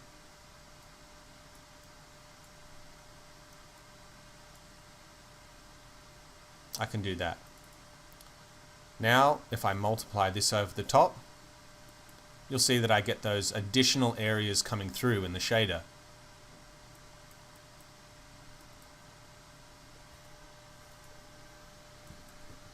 So we've got our second map over the top here. Now I've just got to basically run through the same process for all the additional maps. So here I've got the diffuse part of the shader.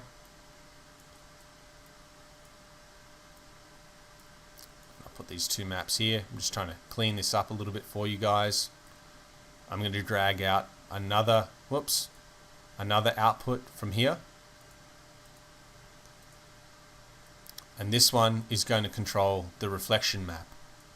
But you can see we've got the two outputs here, and then there's really nowhere for this map to go. I can't plug both of these in, so this is where I need to make a composite map.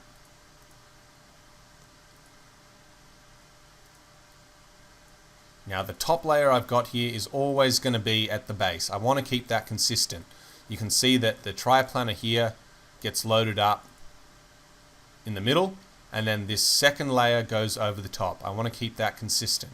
So in the composite map, I'm going to put this map we used at the start into layer 1. I'm going to make a new layer, and I'm going to load that into layer 2. Now, rather than loading this straight into the reflection slot, I'm going to load this into my preview material to get an understanding of what's going on here. And you can see again, as I'm loading that default output map into the V-Ray light material, the scratches are brighter. So pretty much for all of the versions of this map where we're subtracting away, I have to invert the texture. So I'm going to invert it here. We'll see that update through. I add the color map and drag the point up, very similar to the previous.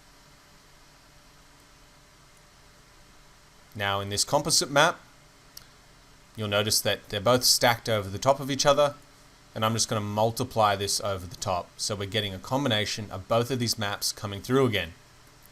Now in the reflection amount, the two maps are being blended, and in the diffuse amount, the two maps are being blended. And we just need to repeat this process for the bump mapping as well.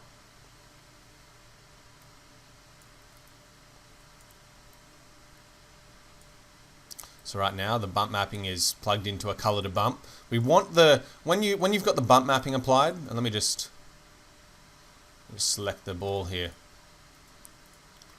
You always want the color to bump to be at the base, at the starting point for the bump mapping. And then everything gets plugged into that. The composite map gets plugged into that. So I'm going to drag out another composite map here. And we're going to load this map into slot 1. And I'll load this in here like so.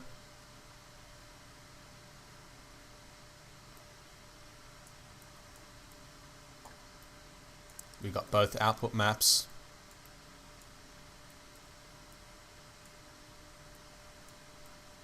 Both output maps here, and we haven't set up the reflection glossiness yet, so I'm going to move that out of the way.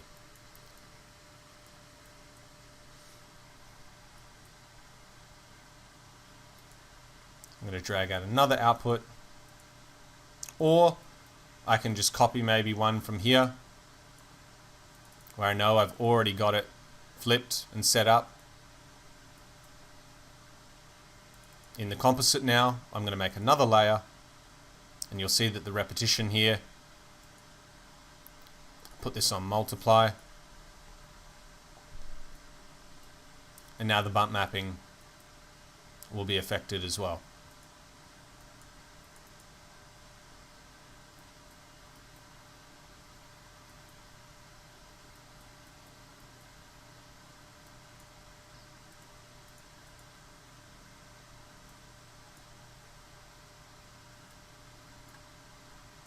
And if it just looks a little bit wrong, you suspect that something's not right, like it looks to me like the bump mapping isn't being applied there, I can always go back, and the color to bump setup here, I can just plug that into my light material, preview it. So the bump map looks like it's doing its job.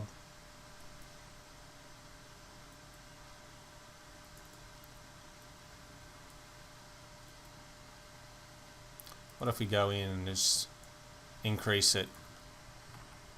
You know, there's, at every stage of the process, there's always going to be a little bit of debugging. Why isn't this working? And the easiest way to really pinpoint problems is just to have that light material there that you know is going to return a 1-for-1 value, and you can just quickly plug in any map in the scene to it and assign it.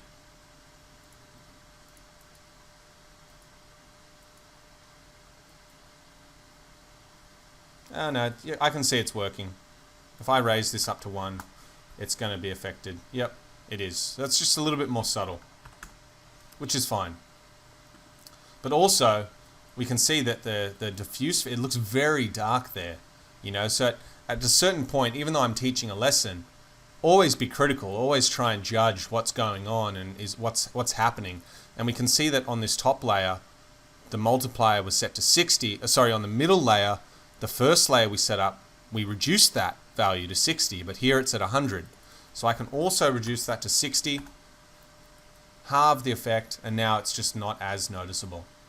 Of course, sometimes the benefit of blending those two maps together is that you can get varied look and feel depending on what you're after. You know, maybe you want some areas to be like really subtle, and I can drop that off just like massively, and then I can make some areas super black, and that just creates another different look and feel to the shader. I'm going to stick to about 70. I'm going to make our base layer 50. Actually, I'll raise that up to 60. You see I make a lot of little adjustments here and there. Okay, getting back to it.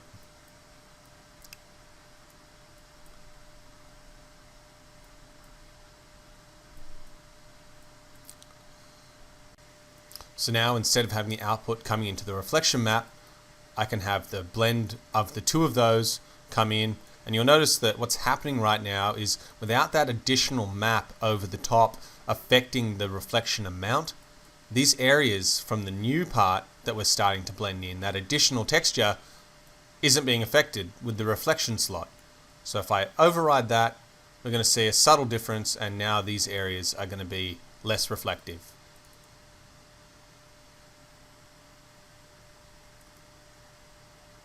See a very subtle difference there. Fair enough, you can even see that. It's multiplied over the top. Drop it down, becomes a bit brighter. And I go over the top and it becomes a bit darker. Now, of course, I can change the map itself.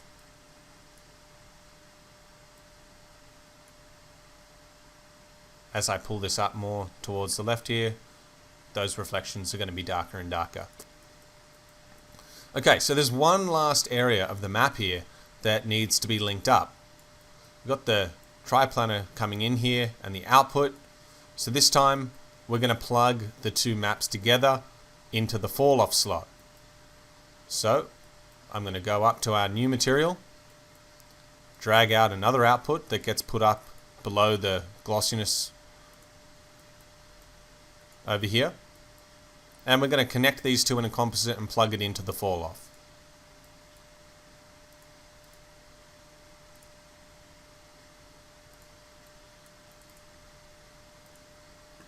Plug this into layer 1 and this into layer 2, the new map. And we're going to multiply these over the top.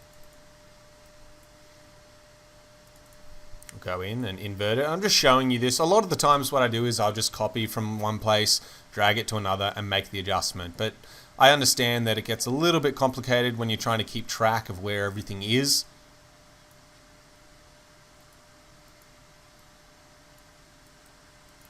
And this top layer multiplied over. Now I can drag this in.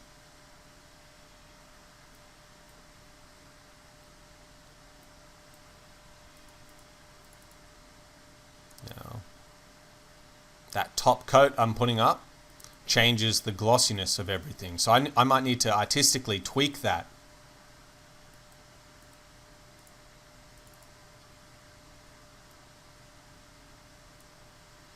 And pull it down a little bit more.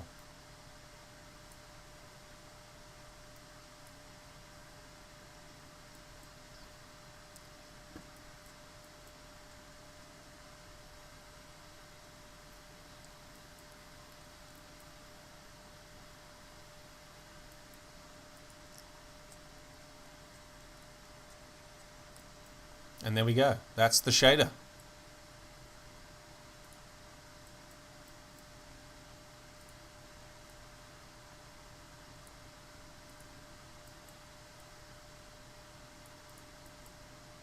Once again, we have two outputs,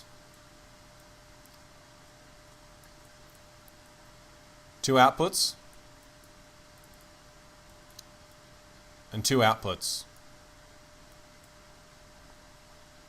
For the reflection map, I'm actually using one of the other outputs that was very similar. So that's why we've still got two outputs being plugged in here, but it's just this output is being used 2 times.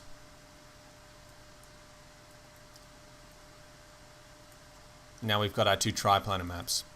Now, of course, when you've got things set up this way, and we're purposefully blending those 2 maps together by multiplying them over the top, if you want to go in at some point and start changing the material properties, and say the material gets a little bit too rough, what you can do is you can use a global triplanar map to blend between these 2 textures. So we've got all these composite maps here, and the top layer represents that new texture we've blended in, but we don't have anything masking it. So in the layer 3 mask, what I'm going to do is I'm going to drag out a output map,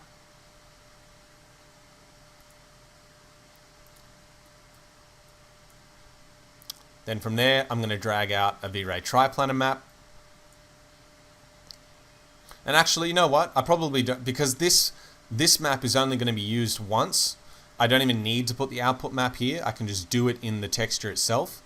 So this mask is going to be a triplanar mask. I'm going to set the size to 50 centimeters and drag out a bitmap. Now this map can be either one of David's maps, or it can be a grunge map, or it can be a noise texture directly in 3ds Max. Now you can see here that the Surface Imperfections pack doesn't have a lot of grunge textures, and that's why I highly suggest getting both of the packs, because they complement each other and you can use certain textures for some things from David's pack and other things from Aiden's pack. So I'm going to go up a couple of levels here into my texture library and grab Aiden Martin's dirt masks, and I can just load something like this. Now this is the alpha that's going to be blending the 2 textures together. Now this triplanar map needs to be plugged in globally to all of those different composite maps. So it's going to get plugged in here, it's going to get plugged in here, and it's going to get plugged in here. Now I've got global control over where that additional scratch kind of comes through, and you can see that by incorporating that, we're blocking out some of where that map goes. If I go into the output here,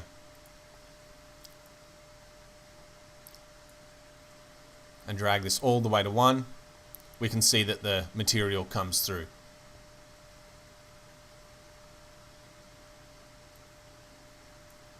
If I get rid of it, it's still in some places, and to demonstrate that, let me just make this like 5. You'll see it comes through based on the tiling from this map. So that's why I'm making this map 25. And I might also go into the blend for that map, set this to 0, and if I put a curve in it to increase the contrast, as you can see here,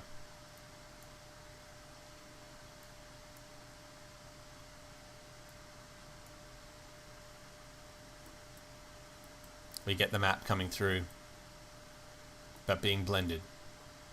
And now, because everything's set up, and this might look complicated, but once again, if you follow the right workflow, you do everything as I worked through it, one by one, you're going to have a pretty good understanding of how this shader network works.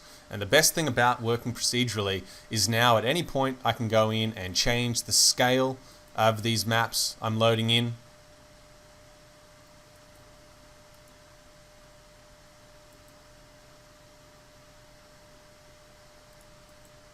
So I can go in here, make this 50 centimeters.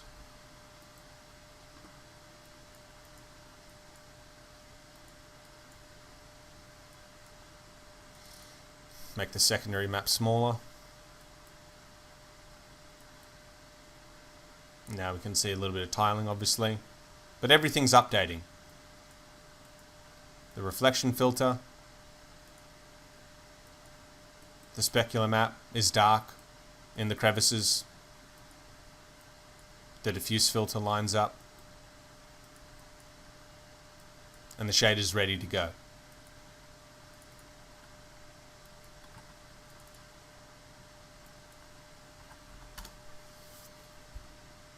Now at any point, say I don't want that top coat to kind of be used to subtract, and you have the shader already there, you know, you've got the blend happening. If you click this button here, this hide mask button, I can get rid of that effect coming through. I can get rid of the mask and just go back to how we had it before. So sometimes this is what I will do when I give you the shaders to work with, because I won't want you to have that blending there, but I also want it set up in the shader so that if you do want it, you can just click the button to enable that mask and load up your own mask.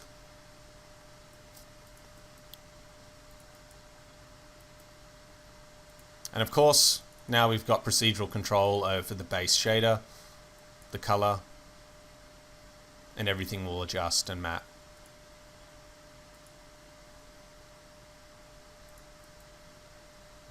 As we go brighter on the material itself, we can see the effect coming through.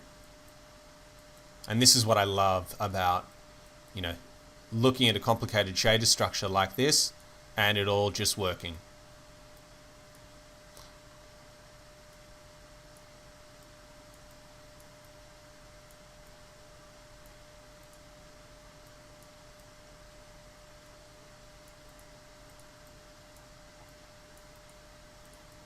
Alright guys, we've got one more shader to work through here. And that's the bottom shader. And that's where we're going to mix a little bit of the information I've provided in the first material and a little bit of information from the second material to create a material that's visually a little bit more complex than the material structure here. But we're going to go back to working with just a single texture to control everything, because I'm going to leave it up to you guys to work through the more complex stuff like this, where you get through, because some of the shaders I create have a blend of 4 different maps at all of those points. And it might look like an insanely complicated shader structure that's twice as big as this, but in reality, it always follows the same path. The nodes are always broken up into their elements, and instead of it just being an output that gets plugged into the diffuse, I'll have a composite and it'll have 1, 2, 3, 4, or 5 different outputs getting plugged in here at different points. So up until this point, we've only created single layered materials. Now, even though the theory behind these can be a little bit tricky to get around, once you do, it's fairly easy to branch out from here and apply the same theory to larger shader networks. So as you can see, the thumbprints, single layered V-Ray material, the plastic, once again, all plugs into a single V-Ray material. But what if you want to make a material that is more like car paint, or manufactured plastic that's got an enamel coating on it?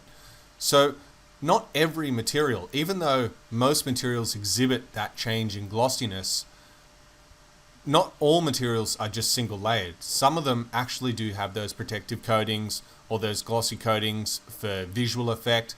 And in order to create those materials and have a similar type of structure where all of the maps dictate not only one layer but both layers, is where things get really exciting for me, because this is where you can kind of chunk together different materials you've already created.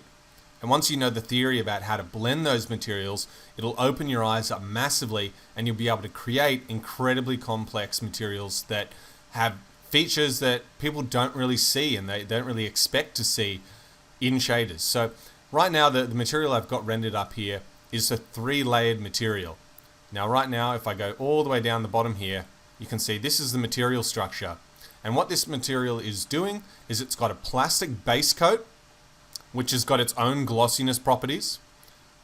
Then I've covered that plastic base coat with an enamel coating that's damaged and scratched, as you can see here. Now that scratching propagates down into the base material and also affects it, because the coating usually that people apply or manufacturers apply to products to protect them isn't super thick. And if you damage it enough, you will start to affect the material underneath. So the theory there, you have to think of it like in the real world. But then on top of that, what if you want to add things like, okay, we've got physical damage, but what if you want to go in and add the thumbprints and the smudges that we created earlier in the lesson?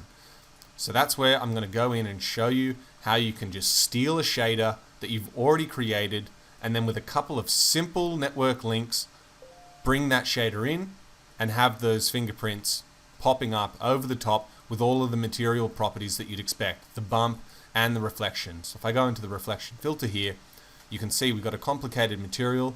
It's multi-layered, but on top of that, the thumbprints are affecting the top surface, but they're not affecting where the scratches are. And you just get, I mean, this, like I said, this is pretty exciting for me to be able to finally showcase how to make materials like this, because it's been a long time coming. Okay, so let's get into it. We're going to go back, and I'm just going to start again with a new V-Ray material.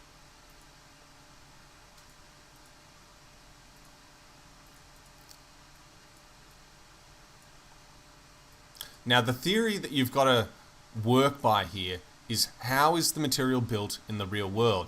Break it down into its individual elements. So if we're talking about creating a base plastic coating, I can use the same principles that we did for the single layered material and just treat it like it's a nice, clean, manufactured material. Now, you got to remember, if something's covered with an enamel coating, the base coat is going to be close to perfect. It's not going to have any damage to it, and it's going to be more like what you'd expect out of a V-Ray scan file, where they've like polished and made sure that the material is non-damaged so that manufacturers can use it.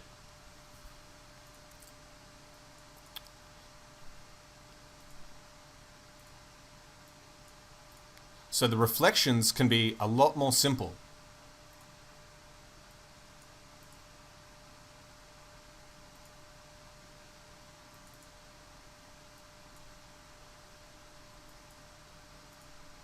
I'm going to go in and apply a fall-off map to the reflection glossiness.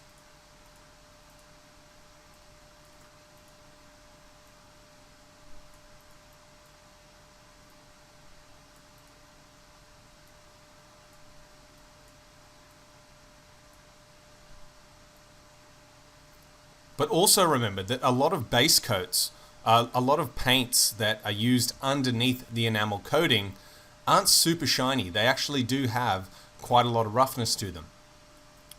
So you can see here that the material, that the base coat, which the enamel will go over the top of, I've got fairly rough. Now, depending on how clean you want your object to be, you can either have no maps applied here to the reflection glossiness. You can keep it absolutely clean, but I would still recommend against this just a little bit. You know, I always like to add, because we're always fighting against things not looking realistic. So any little thing you can add in, even if it makes the material look just slightly dirty, I'm talking 5%, I believe that it helps. So what I'm going to do is over on the material that I was previewing before, I'm going to go into the reflection glossiness here, and I'm just going to steal that map.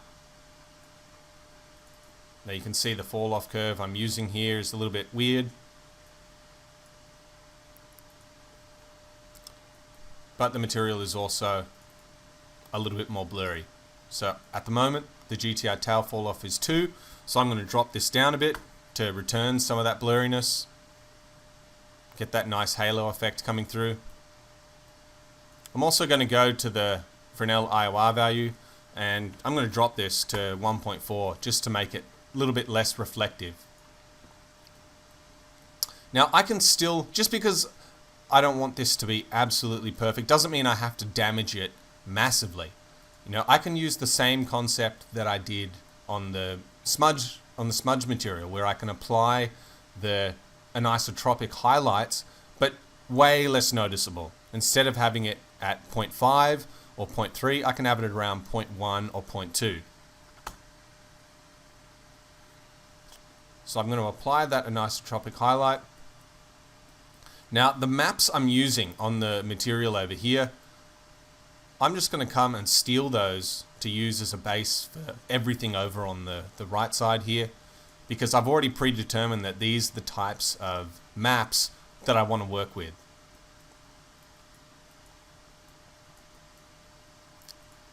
So now I'm going to, just like we were doing before, we start out with the base map, we plug a triplanar into it, and now everything from these maps outwards is a duplicate output map. We always use output maps. So I'm going to drag the output map here. I'm going to apply this to the anisotropic rotation. I'm going to put a curve on this because I obviously want to adjust it. And if you go back and look at the start of the lesson where I was doing the fingerprints, I had to make the map brighter so that I was using more of that max anisotropic value. You can see as I bring this up here, now the material, it still looks clean, it doesn't look dirty, but we've just got a little bit of variation in the maps here. Now this is where I can go back into the material itself, and with a value of 0.2, maybe I should go a little bit less here and go 0.15.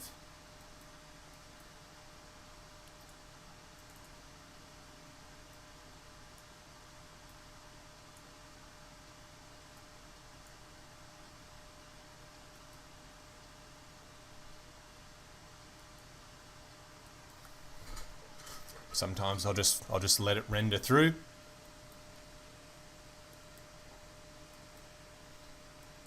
Okay, that's looking pretty good. It's not perfect, but it's just enough in there to give it a little bit of variation so that when the enamel coating goes over the top of this, that's much shinier and gives us the pingy highlights, we'll still get some of this tiny detail coming through. In the corners here, just when you get really nice perfect angles where the light hits off, something that usually makes CGI objects look completely fake, you know, when you get that obvious perfect specular highlight, having this anisotropic highlight map placed in here just varies it up a little bit. Now next up, I'm going to load up a diffuse map, and I'm going to do the same thing that we did at the start. I'm going to drag out a composite map because I want to blend between one of these textures and the color that I apply. So in the base, layer 1, I'm going to drag out a V-Ray color. Now from here, I'm going to drag out the scratch map, and I'm going to drag this out as an output. And sorry, I've just had to edit the recording. When I've dragged that output out, I actually dragged it out from the bitmap at the base. I was meant to have dragged it out from the triplanar map. So I'm going to load this into over the top of the composite map here, and we're going to set this to multiply. In the map, in the output, I'm going to invert it, add a color map, just like we were doing at the start, to increase the darkness, and pull this up top left. Once again, the higher I go on this point, the darker the material is going to be. Now this is cool. We've got the diffuse coming in and affecting the material, but if I go to the specular pass, you can see that that diffuse map doesn't correlate. So now I've got to get the fall off working as well with that map. Now at the moment, the fall off is just consisting of just the single fall off map with colors in it. And if I load up a map in here with this mix curve already quite high, it's saying that it's going to mix more of this top material, and I don't want that. So I'm going to drag the fall off glossiness down now. And I've got a couple of different choices at this point. Now in order to demonstrate this a little better, I'm going to change the material, the red material, like so. You can see that in the specular, there's nothing that matches there. So I've got two choices. I can drag the fall off map down back to where it was at a starting point and bring another output map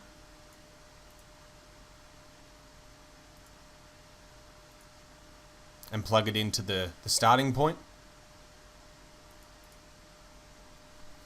You can see now we're starting to get a little bit of a correlation. But I'm also going to have to go in and adjust this stuff to match. And sometimes that can be a little bit tricky. Sometimes the easier and cheaper solution is to go into the fall off map, go back to where we were at the top with the material looking how we wanted it, exactly how we wanted it. Now, when you set up a value like that, it can be quite annoying if you have to go in and change it and everything else gets affected. So the easiest way to get around that is to drag out from the fall off map, and we're going to make this a composite map. We're going to place this in layer 1, and now we're going to replace the reflection glossiness. So now instead of the fall off going directly into the reflection glossiness, it's going into the composite map, which I can add another layer to, and the same way that we're overlaying the diffuse, I can do the same again. I can multiply this over the top. Now the specular will look exactly as it did before, apart from the scratches, which are much more blurred, giving the material that little bit of extra detail.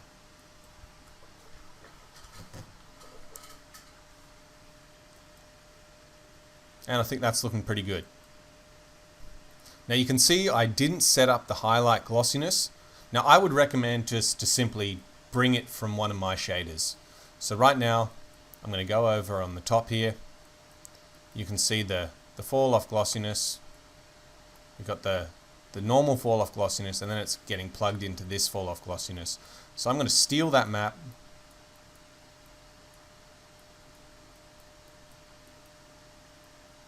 bring it down over here. Now I'm going to plug this into the highlight glossiness and the fall off into the first map slot, duplicating that same setup. Now the specular highlights on the ball are going to be cut off on the edge, and we're not going to get that halo, just in case we've ever got a situation where there's really strong backlighting on this material itself. Next up, I want to go in and add the bump mapping. Now I know that the only place where this material could possibly have a rough, bumpy surface is where the scratches have come through. I've got a couple of bit of cloth marks here, but there's not really any damage to this material. It looks fairly clean.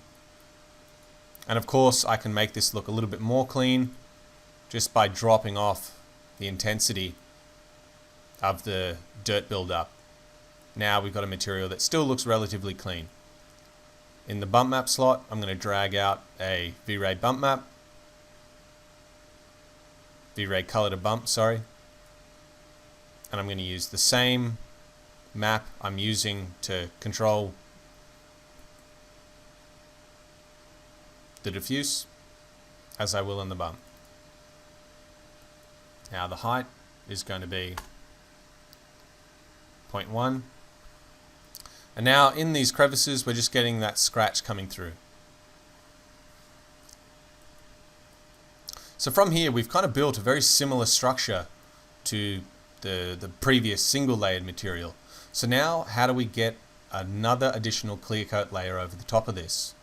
So I'm just going to go in here and I'm going to lay out the children for this material and pull these out here. Now I'm going to go and create my top coat material, and this will be the enamel coating, and I'm going to assign this to the selection. You can see I just let this render a little bit. It's getting a really nice look and feel, and you could probably even use this as just an individual shader. In the source file, I'm going to leave all of these materials here so that you can work your way through them.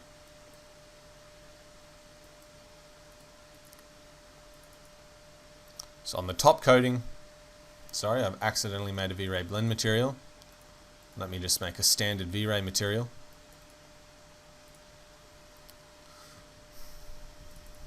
The top coating is going to have no diffuse. This is purely just a clear coat that goes over the top.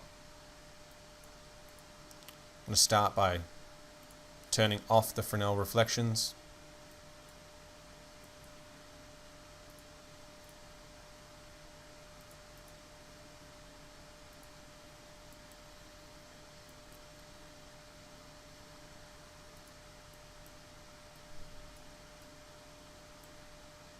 So the first thing I'm going to do is set up the reflection glossiness. In order to do that, I'm going to use my smudge map here, the same one we used for the base, but I'm going to slightly alter it. So I'm going to drag out an output and plug this into the reflection glossiness. Now this map, it's going to need some heavy adjustments because this is a very dark map. So I'm going to need to turn on the color mapping,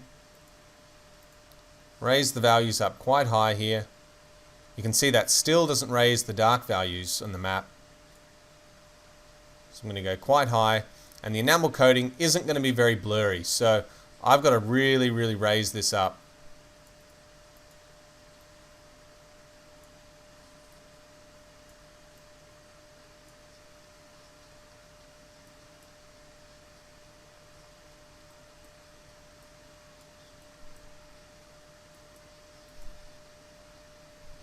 Now I'm going to map this into a fall off.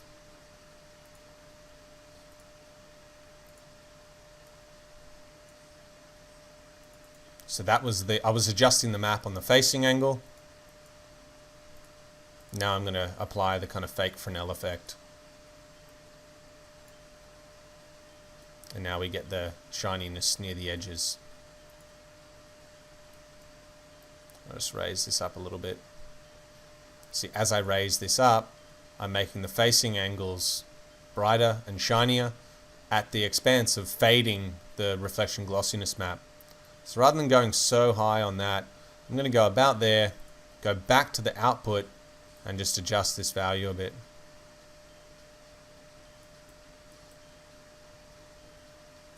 And I'm kind of happy with something like that. You can see right now the glossiness is spreading quite well. And it's at this point I could probably just go in and steal the anisotropic rotation from the base map and apply it to the enamel coating. Now it's not going to do anything until I go in and crank up the anisotropic highlights. So I just add that little bit of variation in.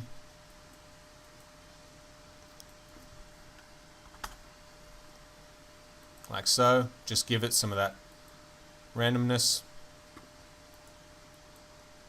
So from here, I've got both of the materials set up now, but I've got to blend them together. So the way I'm going to do that is just like before. I'm going to apply it into the base slot, and then into the coat slot, and then in the blend slot for that, I'm going to drag out a fall-off map.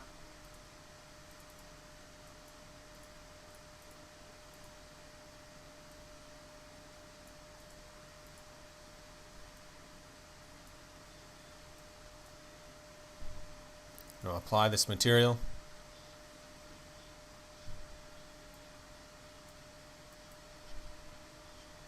You can see now we've got it rendering. We've got the base underneath and the top coat all sitting together.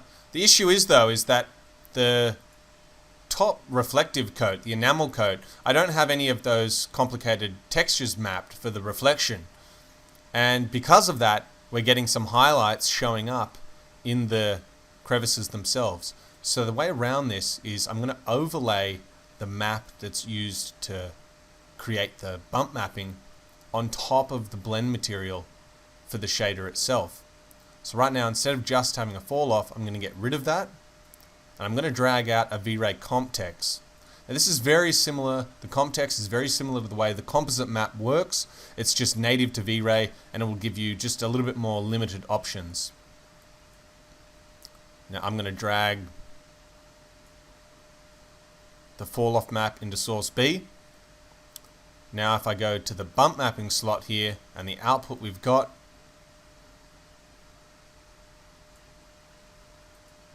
and set this to multiply, now the blend between the two is going to factor in the scratches themselves. And now you can see in those shadowy areas the specular is being blocked.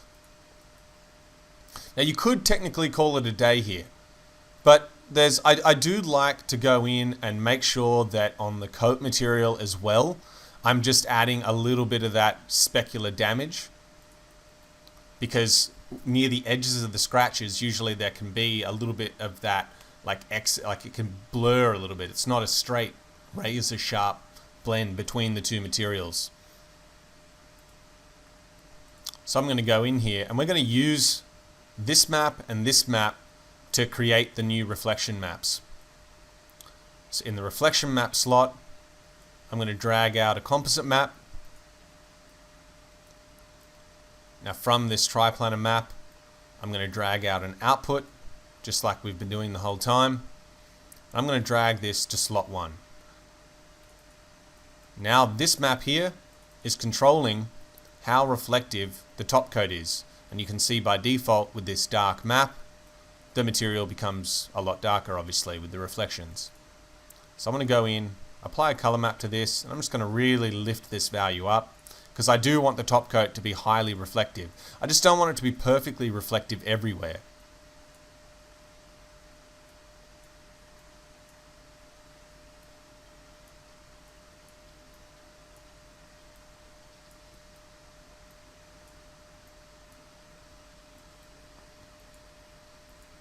See in the reflection filter here.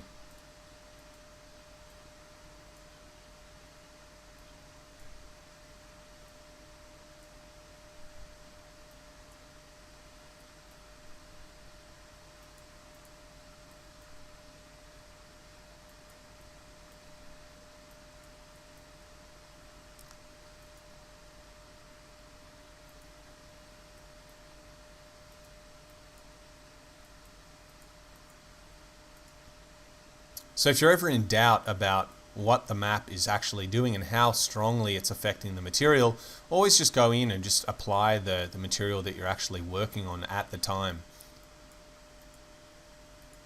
See in the reflection filter now, I can see what this map is doing. Sorry, over here in the composite map. As I drag this point over, this should be getting a little bit darker.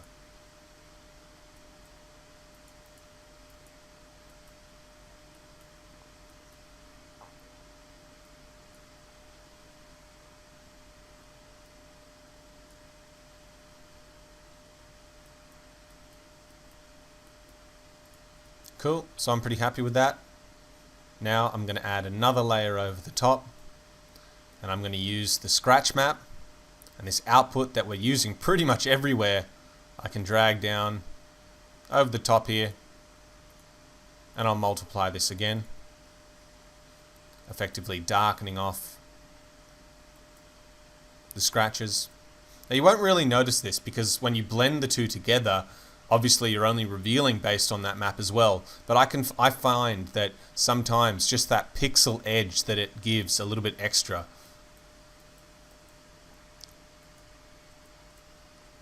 So in the reflection glossiness, I'm also going to overlay that bump map. So in the output here, I'm going to drag out a composite. Drop this on layer 1, plug this back in, so now the fall off, the reflection glossiness stays the exact same, except we've got a composite map in between here to once again add that layer on and come and steal this. And you know what, for this reflection glossiness map, I've used that same one over and over. I'm just going to drag out a new one and make the map just a little less intense in terms of the contrast between the two. So I'm going to invert this.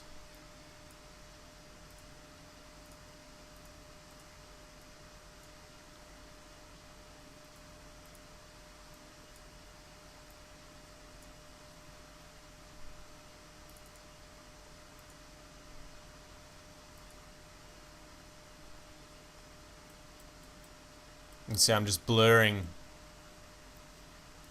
this top coat, and that's going to give me that little pixel edge. I've still got the same map that I had set up before, and I can make this map a little bit brighter and shinier, but we're just getting that additional detail coming through. Now it's looking like a little bit of a network and maze here, so I'm going to go in and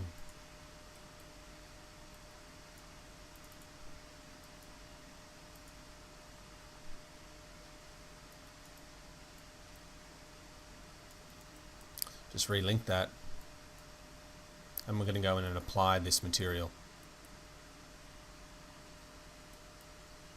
And there you go. Now on the edges where this top coat is being blended through, we're getting more of that glossy effect. Now in the fall off at the very base here, this is what's controlling the blend between the top coat. So I can actually, right now, there's like 0 of that top coat coming through on the facing angle, and the material doesn't look very shiny because of that.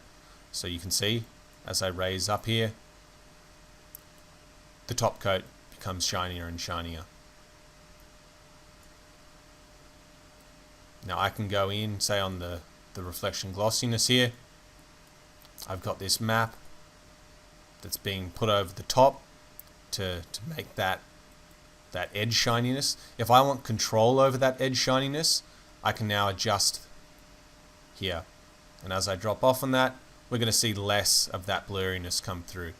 If I go all the way down to 0, you'll see it goes, or is drastically reduced.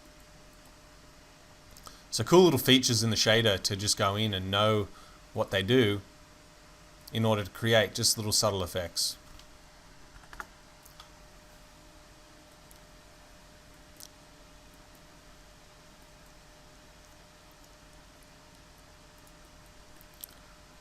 Okay, so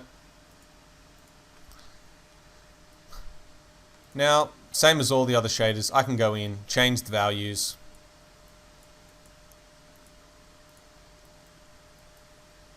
Sometimes like going back to black just to see how this material is behaving. And we're getting a really cool effect here. Really complicated shader. But there's one last thing I wanted to break down in the lesson. It's 5:40 a.m. now, guys. I'm sure you can tell I'm just a little bit tired, but I do want to finish off strong and show you how you can work with some of the textures or some of the shaders we've already made and lay them over the top. Now right now, this is a V-Ray blend material. And if I go all the way up the top here, you can see I've got a couple of these maps, these shaders, these smudge shaders I've loaded. So I can take one of these smudges, right? And I can bring it over here. I'm going to disable move children. We're going to just try and organize this a little bit in my mind. You know, I don't want these things too close to each other. And in fact, I can even grab this material. Autodesk really needs to implement a system of managing and labeling shaders in the Hypershade. It makes so much sense. Okay, so now I've got the base coat and then I've got the enamel top coat. But like I discussed at the start of the lesson, the theory around this is that the thumbprints that go over the top of this shader are added on as well. And they've got all their unique properties, and that's why it's so good to work with layered materials. So I'm going to put this on coat 2. Now if I raise this all the way up, we're getting our thumbprints coming through. But in the blend for this map, I need to remember to make this a top coat, I need to disable Fresnel, make it completely shiny, and in the blend, apply a fall off map.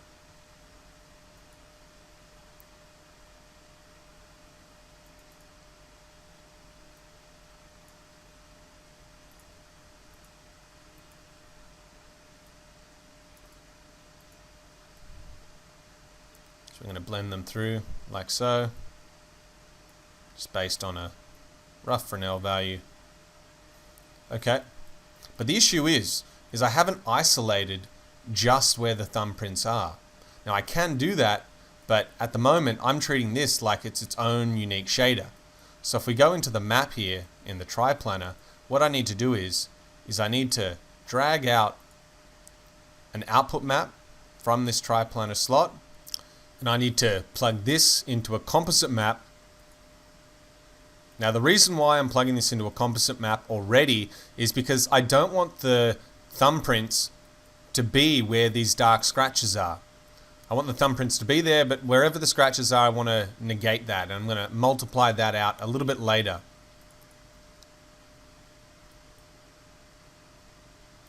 Now in the fall off map, I kind of preemptively, I put that in the wrong spot.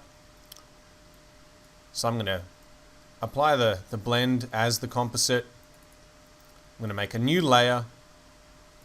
The fall off should go into slot 1. And this map should go into slot 2. Now what I'm going to do is I'm going to multiply the thumbprint map over the top of the fall off. But by default, the map isn't set up correctly. So I'm going to invert it, enable the color map, and you can see if I, just like we did with the previous, trying to change the contrast, I can invert the map and pull it up all the way over to the left here. And so by multiplying that map over the top of the fall off, I'm localizing just the thumbprints on the shader itself. And to demonstrate that, let me make a V-Ray light material here. I'll always do this. I think it's such a powerful tool to experiment and play with. Now you can see that the alpha I'm using on where to blend this thumbprint. So I can go in, play with this map, pull it right over. It's very sensitive. And I can do something like that. Maybe I'll, down the bottom here, if you want to get really exact with the values, you can see as I pull that in, I'm getting rid of the banding. Just keep pulling it in.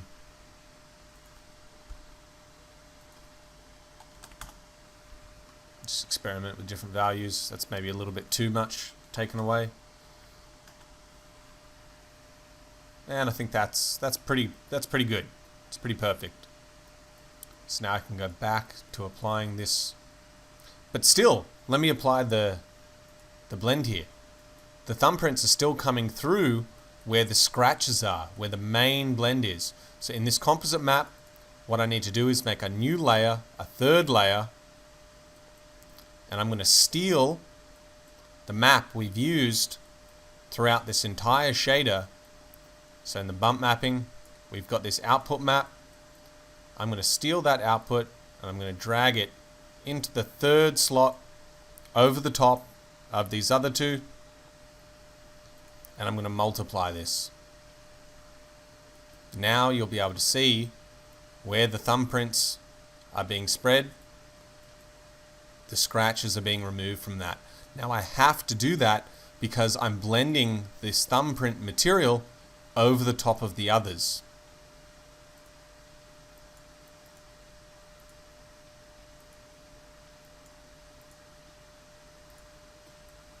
Now if I apply this material, the global material, you can see we get the thumbprints coming through over the top of everything else.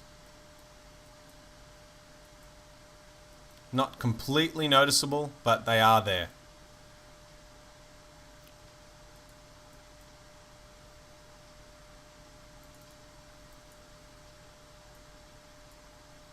And right now the mix curve I hadn't set up correctly. I was wondering why they appeared so strong. So in the fall off map that blends them, I'm now simulating that Fresnel effect. And I'll just pull this up just a little. And now the effect is a little bit more subtle. And so we've got a big, massive network shader here.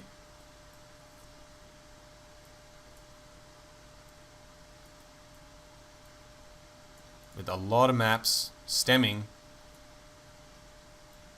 from these base triplanars.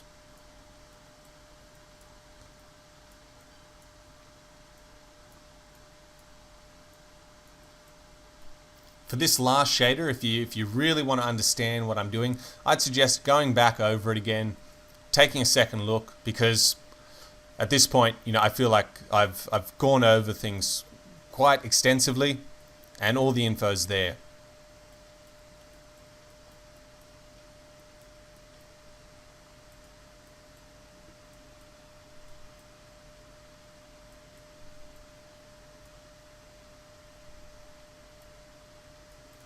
And of course now, because I've set that up correctly, I can go into the base color, and with a single slider, everything works.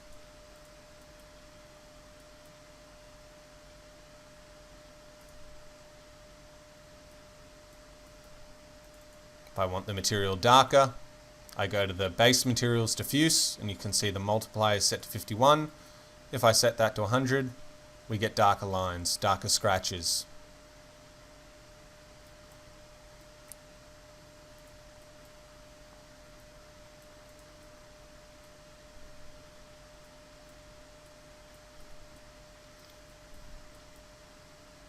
And there we go, guys. That's pretty much where my shader workflow is at the moment for individual materials.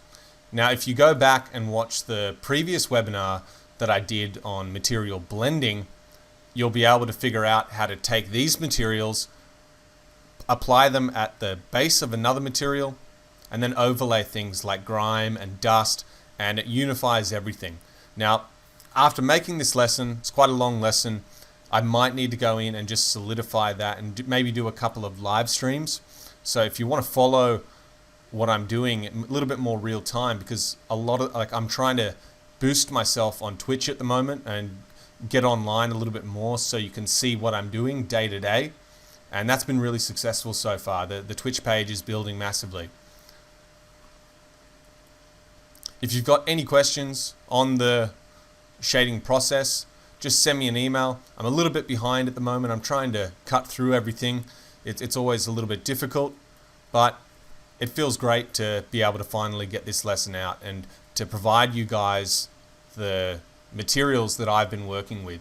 Now that I've kind of built this small library, not just in this lesson, I feel like you're going to have some really good starting points, and there'll be no more excuses not to have this little bit of extra detail in your scenes. Thank you so much, guys. Once again, a huge thank you from David and Aiden. I can't wait to see what's next. And hopefully as more of these texture packs come out, you've now got the ability to go in and properly utilize them. Thank you very much, guys, for patiently waiting. I'm going to grab some sleep and I'll catch you next time. See you on the Facebook page and Twitch.